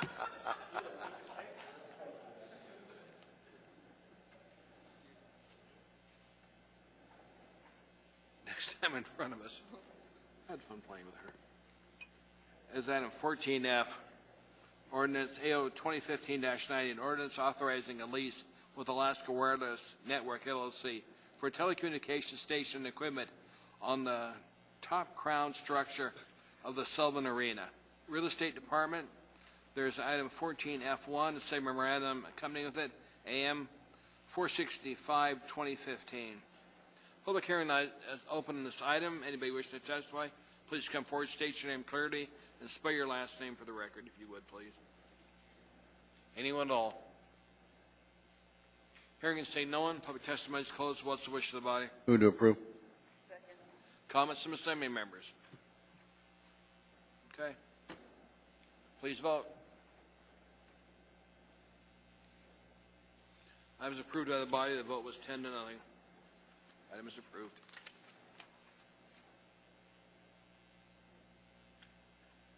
Next item in front of us, item 14G, ordinance 2015-80, an ordinance amending the zoning map providing for the rezoning of approximately 5.0 acres from R3 mixed residential district to I1, I1 SL light industrial district with special limitations for T13 and R3W section 14, southeast 1/2, southeast 1/4, northwest 1/4, northwest 1/4. Waive reading. Thank you. Generally located east of Boniface Parkway, north of the Camelot Drive right-of-way. And there's an accompanying a memorandum 432, 2015. And there's an S version with it too, ordinance 2015-80S. Public hearing on this item is now open. Anybody wishing to testify, Please come forward, state your name clearly for the record, and spell your last name. Mr. Chairman, members of the Assembly, my name is Tim Potter with Dowell. Last name is spelled P-O-T-T-E-R. With me tonight is Michelle Ritter with Dowell, Chuck Osenkop, and his son of Northwest Auto Parts. Northwest Auto Parts is before you tonight to request the rezone of approximately 5 acres of land currently zoned R3 to I-1 with special limitations. This is a multi-generational company with multiple of Chuck's sons currently working in the business. This is truly a recycling company. Green as green can be, and I would render a guess that they are probably more prolific in actually reducing the cost of goods and services to Anchorage residents and around the state of Alaska due to their decommissioning of vehicles, taking them apart, reselling those, 75% to auto shops for reconstruction of cars through insurance and accidents, and about 25% to the general public, like when I need a set of rims or I need a new transmission or a used transmission for my truck. True story. They're a great team, they're a great neighbor, and the rezone is in conformance with the Northeast Anchorage District Plan from a land use standpoint. So it's vetted from that standpoint. Supported by the Northeast Community Council. There is a resolution from the Community Council in your packet. It's supported by the next door neighbor residential developer, Spinell Homes, and it's supported by the Anchorage Planning and Zoning Commission. As you can see on the maps on page 53 through 58, we have demarcated the location of the property relative to Camelot and Boniface. You can see that it's residentially zoned. West of the property and south of the property. To the north, there's kind of an odd kind of encroachment of residential, and then there's B3 further to the north up on boundary. We think this boundary works very well, and it will allow the continued growth and efficiency consolidation of the company. Some of their, I guess, deconstruction of the vehicles occurs outside at this time. The intent is to move that process and indoor storage and inventorying of parts into a larger warehouse building so it's out of the weather. I guess with that, I would recommend and request that the Assembly take action on the proposed ordinance, AO number 2015-80. We'd be happy to answer any questions, and we would also request that you do not pass the S version as put forward by the administration. And if you'd like further clarification of that position, we'd be happy to try and address that. Thank you. Ms. Dombowski, ma'am. Mr. Potter, you're reading my mind. So it seems to me the big difference is one is the original version requires a 30-foot development setback. The S version requires a 30-foot right-of-way or public use easement. And so I wanted to hear from the petitioner basically your preference and why. I think I know the answer, but. Well, circulation in this part of the community has probably not been dealt with in the best fashion. You can see that there's additional development area to the east that Spinell Homes is currently developing. Newell Street is projected to be a collector in the area going north-south, servicing that area up to boundary. Camelot, even though we had discussed it with the city in pre-application meetings and that, the municipal traffic engineer, when the case was finally put forward, indicated that they wanted to keep all of their options open and they wanted to make sure that they could have an access out through Camelot. You know, our view is that there's really no current plan. It's a local street. It will, at this time, direct a significant amount of residential traffic through an industrial area, which is not necessarily the best planning. Not that it doesn't happen, but it's not the best planning. The light is not at Camelot. It's down at 4th Avenue, which is where people can actually make full four-direction turns and access. That would be the better place for the primary east-west road to be. But there are some residential units that were allowed to go in that have their driveway access directly out onto 4th Avenue, which is unfortunate. So there's no good way to address this. But Mr. Osenkop and his son have indicated that due to the significance and understanding the issue associated with Mill Street, that they would take a 35-foot strip of land, the entire north-south length of their property, and basically grant an easement at no cost to the city. Their real concern is that if, in fact, the city gets a public use easement and effectively takes out the 30 feet that they have on the south side of their property at this time, they'll have to put their fence on their new line, and the public use easement will be much like the rest of the public use easements and right-of-ways that aren't developed. They become an area that are used for illicit activities. They're not maintained by the city, and problems associated with activities that happen on those properties always spill over onto the owner of the adjacent property and no one else. So, you know, we talked about a variety of approaches with the Planning and Zoning Commission, and they really looked at it and said, you know what, if there's a development setback put on this property, on the deed of the property, then there cannot be any permanent structures, there can't be any required parking associated with the development, so there's no impact from the increased cost for future development of a road and acquisition of that area. Just that southern strip, 30 feet wide, represents somewhere between $225,000 and $275,000 worth of value from a land standpoint. Now, from the public standpoint, should it be a quick grab mentality? And, you know, we've got the possibility, since this is an entitlement, to take it. I think that there's a rational nexus that has to be looked at. If both of these pieces are taken, it's about 14% of the overall piece of property at about $360,000 to $400,000 plus of value, with no knowledge that, in fact, it's ever going to be used.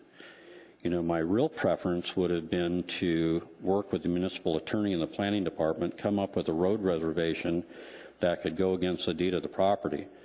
And if and when the city gets money to put in a public improvement, they'd simply activate that request and go forward with the project.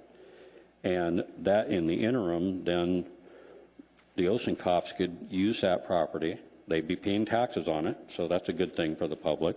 If it goes into a public use easement and a right-of-way, it doesn't, that they could use it for additional storage or those kinds of things as part of their business until such time as the city's ready. Then the improvements get done. The city doesn't have to buy a building, doesn't have to buy required parking in support of a building, so you're just the value of the land, no different than it is right now. So without seeing the appropriate amount of planning being done in advance of something happening here, we're looking for some type of middle ground that allows the Osenkops to practically utilize their land and yet protects the public interest of not allowing a building or required parking to be built in that area. So if and when a study is actually done that also takes into account what DOT is looking at, and that is putting medians in Boniface, so at best, to get out of the property or getting out from Camelot going westbound will be a right turn only. So anybody from the east side of the property, from the residential area, going through trying to get to Boniface to go anywhere is going to have to go north before they can go south. Thank you, Mr. Potter. I think you've made your case for me, and I will support the first version. So we're looking for kind of the middle ground. Mr. Holman. I pretty much covered although I think at this point I am surprised I hadn't heard from your office references. So thank you. I kind of wish the mayor was here. I just wanted to make one additional comment. And, you know, it is fairly frustrating to have been in this business for a long time. And I know the mayor recently took a trip outside and went to a couple of other cities to learn how they do it. And from a customer service standpoint, you know, you wonder why sometimes people comment about planning and building safety and that in a derogatory fashion. You have to look at it from Mr. Osenkopf's standpoint. He paid $9,900 for the application fee just to process the rezone.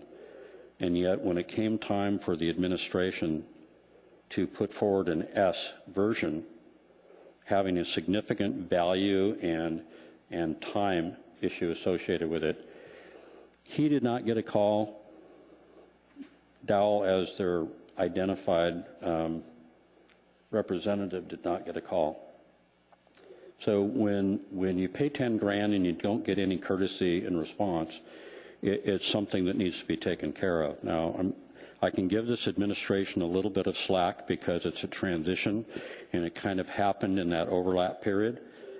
But I want the mayor to understand that as he heard outside of Alaska, that customer service really is something that's important. And when people pay a fee for a process, they should be treated at least fairly and appropriately. And I don't think it was appropriate that no one from the city let anybody involved with the project know. So unless you were watching the assembly agenda when it was introduced a couple weeks ago, or picked up the agenda today, as I did, getting back from vacation, and saw an S version and pulled it up and looked at it, that was my first knowledge of it. That was your first notice of it?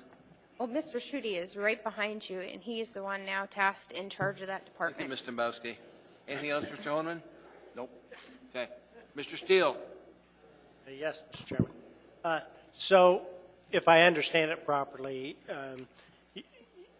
the owner is not upset about the right-of-way on Newell, but is upset about, does not want to give a right-of-way along the Camelot, but is okay with an easement? To have it as a development setback. Can't build anything. Right, as a development setback, that's fine. It allows him the use of the land in the interim, doesn't increase the cost to the community in the future. Newell Street is identified as a collector on the OSHP. And in speaking with Stephanie Mormillo, the city traffic engineer, and talking to Spinell Homes, Andre Spinelli, seeing what they are needing to do with their project, it makes sense for Newell Street to be developed now so that everything that's being worked on over in that area has an outlet to Boundary so it can get out to the west or to the east. So, thank you.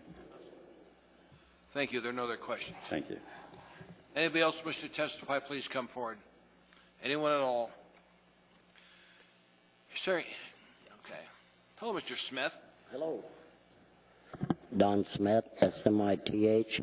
I'd like to say that this company here is a service Anchorage for a lot of years. They're very responsible, and it's gotten now for us old boys that like to restore old cars and trucks and stuff. We have no place really to go anymore. It's like about 2 weeks ago, I called them up. Look, I'm restoring an '83 Ford pickup, and I needed an exhaust intake manifold for a straight 6, and they didn't have one.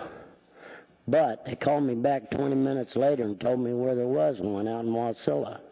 So my son, my grandsons, and my nephews and all of them, you know, they're into restoring cars. They're about all we've got left. So I suggest they're very professional, and I travel a lot out of state, and I go through a lot of wrecking yards out of state. These people are very professional. Their yard There's nothing unprofessional about that yard. And so I believe that Anchorage should work with them and keep this one for us.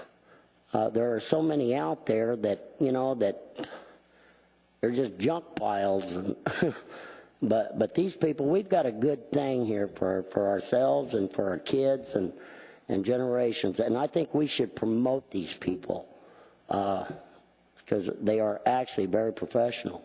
And we do need to keep them. And if they need, you know, this other part on Camelot and that, then they need it. This is one thing we really do need to keep in this city because we don't have really anymore. So, you know, these people, we need to work with them. Thank you. Thank you, Mr. Smith. No questions. Anybody else wish to testify on this item, please come forward. Hearing seen on public testimony is closed. So what's the wish of the body, Mr. Dombrowski? Move to approve AO number 2015-80. Second. Moved and seconded. Discussion on the item. Mr. Honeman. Yes, Mr. Chair, I had a conversation with Mr. Weaver, and if he'd like, he can come up and explain the differences, but I think I encapsulated it pretty well. The Northeast Community Council did, in fact, pass a resolution supporting the original version, as Mr. Potter correctly assessed. I don't believe they've had a chance to look at the S version. I don't know that the community itself would fully understand, other than the need for potential future growth. We know, particularly in our district, and I know that there's others in sections in town, as passionately as Mr. Flynn had on the issue of facilities in his district, I'm just as passionate about what I considered poor planning in the earlier years of Anchorage, in the 60s and the 70s and even in the early 80s. So many buildings were built in with rural streets or local streets. I'm not even sure if they would have met those standards. And yet we took years and years and years and millions of dollars of state funding to get East 32nd right by Totem Theater to collector status when they had residences that were built in, were allowed to be built and subdivisions built on some pretty wet and marshy lands. And now, even today, we're still trying to fix our way out of that problem. So I fully understand and support Mr. Weaver's on the planning department trying to be forward-thinking and looking at a potential need for a future roadway there. And Mr. Potter hit it just right. If and in which at that time we need that, we go back. Maybe we identified a different label. Maybe it looks a little different on paper.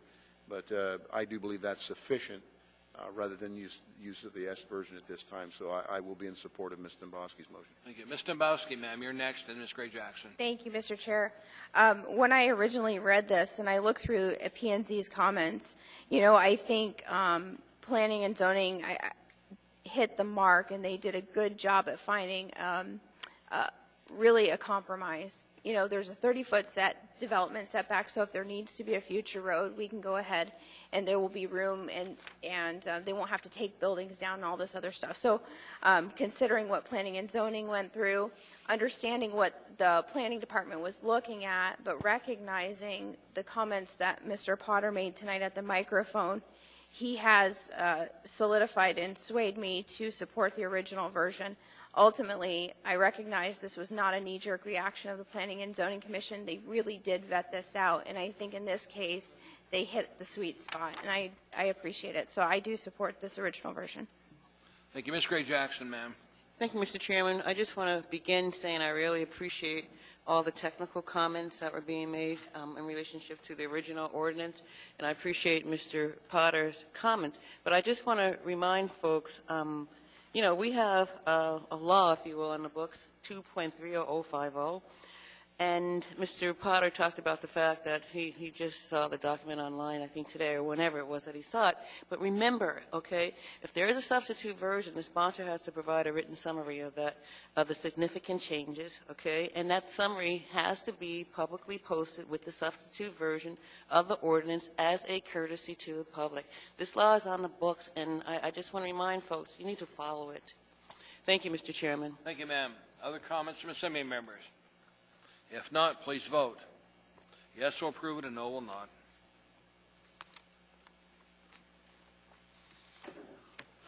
Item was approved unanimously. Thanks for being here. And sorry nobody ever got back to you guys on the S version.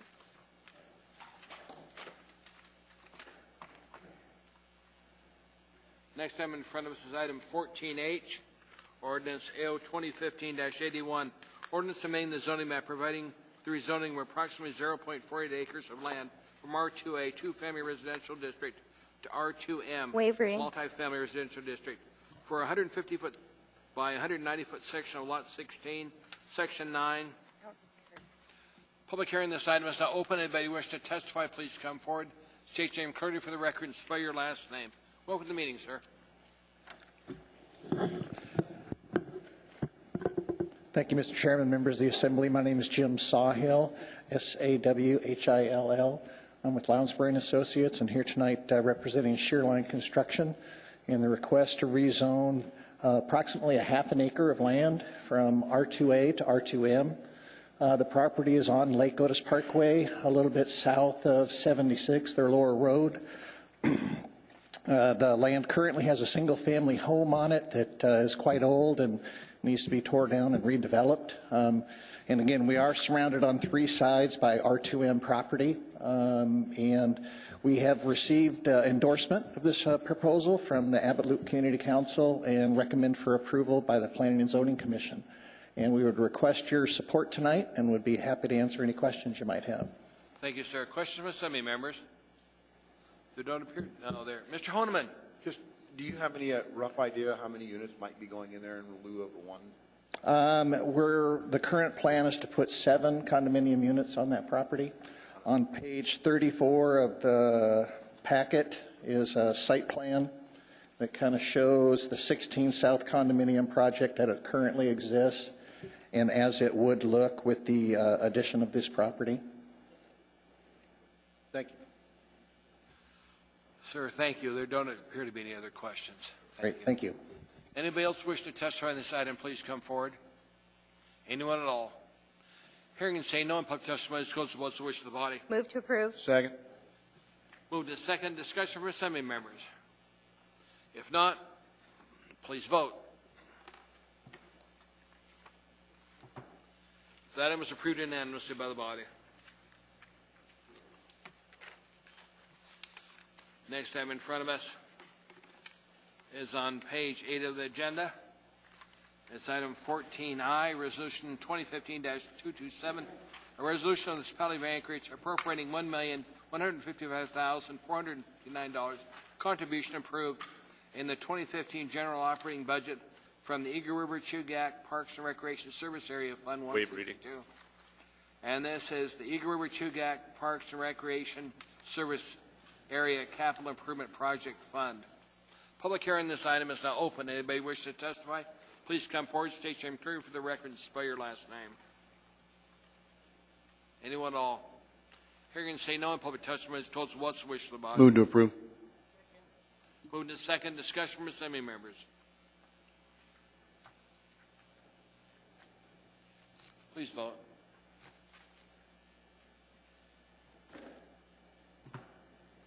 The item is approved unanimously.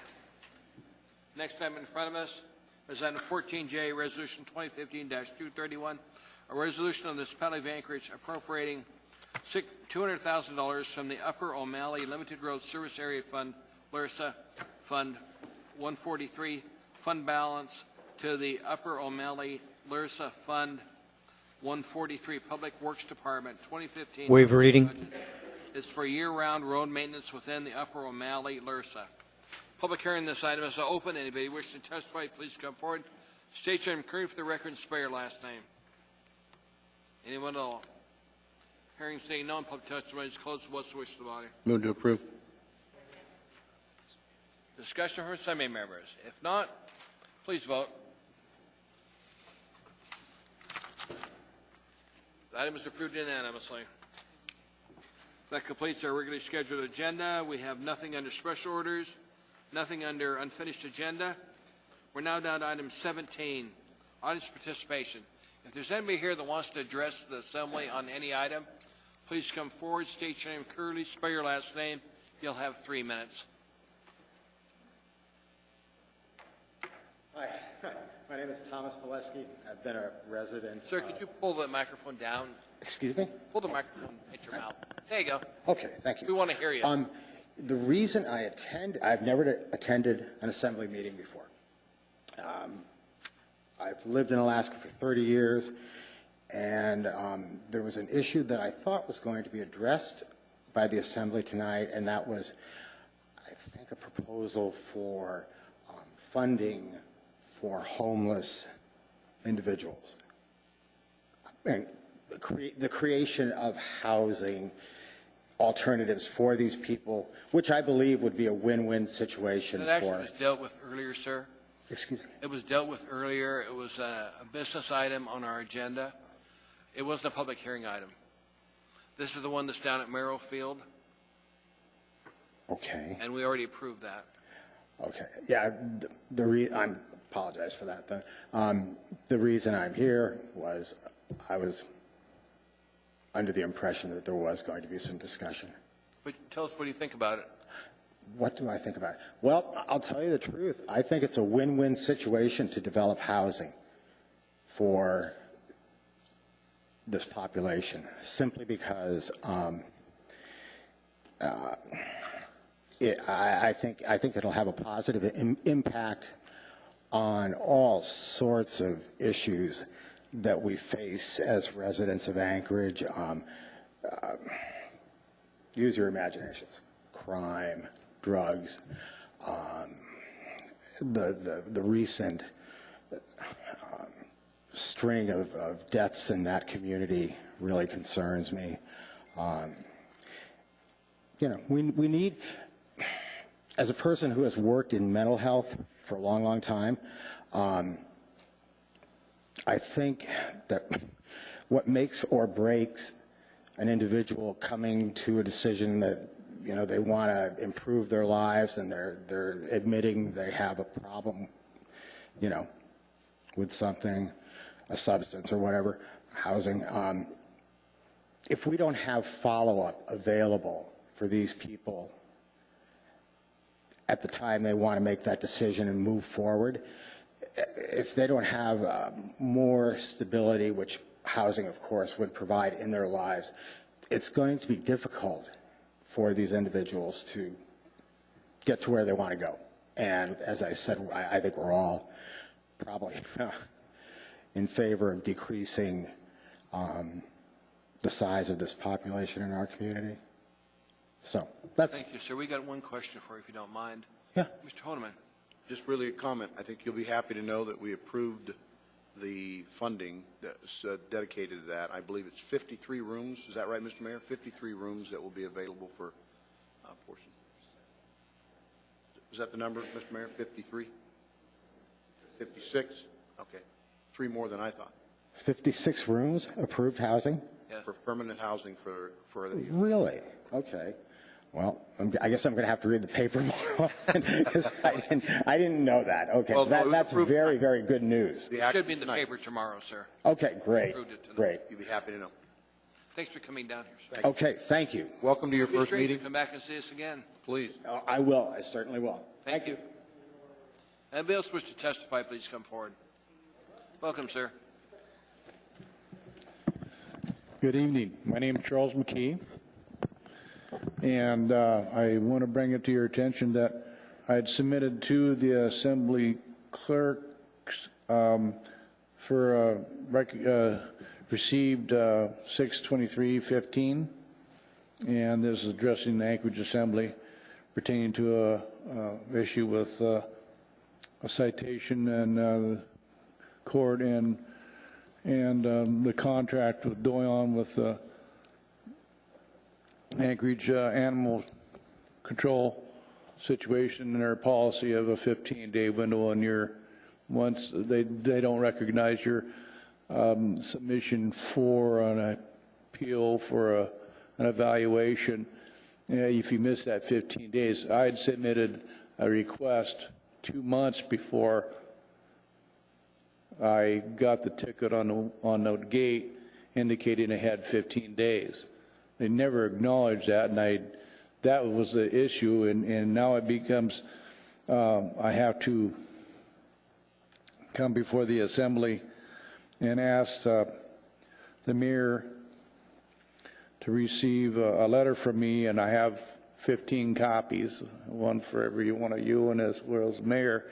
and I'll read it to you, to the mayor, Ethan Berkowitz of the municipality of Anchorage, okay, and APD officer, his last name's Nelson, first name Daniel, PDSN 61036, both using the DUN number, Anchorage, DUN number 0364130065.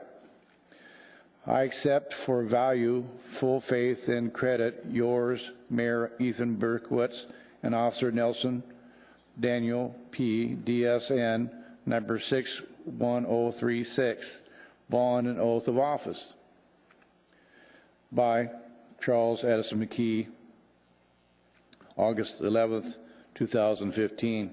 My post office box, and I have attachments to this, and so what I have, the citation attached, and that's 8/24/2014, and then this offer from this corporate court, state of Alaska, which I can't accept. It's this public defender his is it's simply, when you think back about Teresa Overmeyer in the past, and when she was up here asking for her husband's license. I'm sorry if I've gone on, but so I want to submit this for signature and receipt. Okay, your time's up. There, and give it to Mr. Falsey, the city attorney. Okay? Thank you. Anybody else wish to testify on any item, please come forward. I did want to ask a question. I'm sorry. If I may. Mr. Sir? Mr. McKee? I did have a question for you. What you're asking for is an extension of the time limit for the hearing? Is that the question? Yes. The question, as far as I wasn't asking for the extension of the time limit. Yes, but they simply decided that there's the evidence was concrete, and this dog was level 4, and there's no way that they were going to wiggle for it. I asked for an appeal, and they wouldn't give it to me because I missed the window of opportunity. Because we're now getting to the legal item, Mr. Falsey needs to deal with it, sir. We really can't across the dais. I do have a conflict and will not be able to vote on this because I Thank you. have the same item. Again, Charles, please go over there and talk to Mr. Falsey. It's nice to see you again, sir. Anybody else wish to testify on any item, please come forward. Don Smith, SMITH. This is why I'm here tonight. I'd like the opportunity to take on this homeless and street problems we have and fully dedicate my time to it. And I will get results. What I'd like to do is, if possible, set up a meeting where I can, I've done this before years ago, and I had a lot of success with it. I believe that what we have to do is we have to put these people all in one category and let them work out of one place. That's to handle the drugs and alcohol problems, the low self-esteem, the work ethics, and help them get back communications with their families, and introduce them to a world out there that there's a lot of fun things to do if you live life right. You know, a lot of them pushed their families away. They're actually, a lot of them are real loving people. They're just lost. So what I did was I put them in some of my buildings. I fed them. They had to go through AA meetings, NA. But you have to, in order for this to work, you have to take the whole full problem. It's very complex. You know, we have so many different groups in this city that are breaking it all down, and they're getting all this different funding and whatnot. This problem does not get solved by one office. You have to address all of these issues at the same time with the same people. I've worked a lot with these street people. I've got a lot of people out there that are living good lives. You just have to give them back something, help them get it, and that's their self-respect. And once they get it, they'll fight to keep it.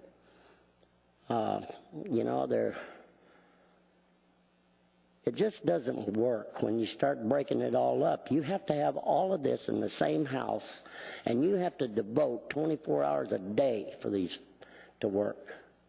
That's the only way I've ever had success. I'm an alcoholic addict in recovery. I've got a lot of years clean and sober. You just have to show these people that you care and that they're worth caring about. And the biggest thing is you have to get them back in the habit of working, and that'll give them back their self-respect. And you have to explain to them that, just because you're getting clean and sober doesn't mean that everyone out there, your family, the people in the surroundings, are going to accept you back and everything's okay. You have to explain that Sorry, your time. Anyway, I'd like the opportunity to have a workshop and discuss with everyone about what I want to do with this city. Mr. Smith, over. Mr. Holman has a question. Mr. Holman? Yes, sir. Please get with me, Mr. Smith. I'd love to work with you on some future projects. Thank you. Okay, we can make a difference on this finally after years and years of dumping money into it. I can get results. I'll give you Thank that. you. We've got one other. Mr. Falsey, anything? Thank you, Mr. Chair. I just wanted to quickly acknowledge that we have present in the audience today Ms. Carly Bacon. She's an attorney who's been working in our office. This is her final week in the municipal attorney's office, and I wanted to publicly and quickly thank her for her capable Come on service. down here, ma'am. Oh, boy. Okay. Thanks for outing her. We appreciate it. So what level law student are you? L2, 3, or what? I just finished my first year, so going into my second. Where So you I'm going still a to school rookie. at? University of Washington School of Law in Seattle. That is wonderful. Thank you. Had to enjoy the experience here? I have very much, yes. I've been up here in Anchorage for 9 weeks. I got to work under 2 municipal attorneys, which I think is a rarity, and it's been great. Good. Well, thanks for being here. Thank you. When you graduate, you know where the employment office is here. Come on back. Come on back to We're always Alaska. looking for good attorneys. Amen. Well, yes. Go Huskies, but come back. Thank you. Yeah, I love Alaska, so thank you for the opportunity. Thank you, ma'am. Thank you, Mr. Thank Chair. you, Mr. Falsey. Okay, we're now done with audience participation. No assembly comments, no executive session. I would entertain a motion to adjourn. Move to We're adjourn. adjourned. Have a good night.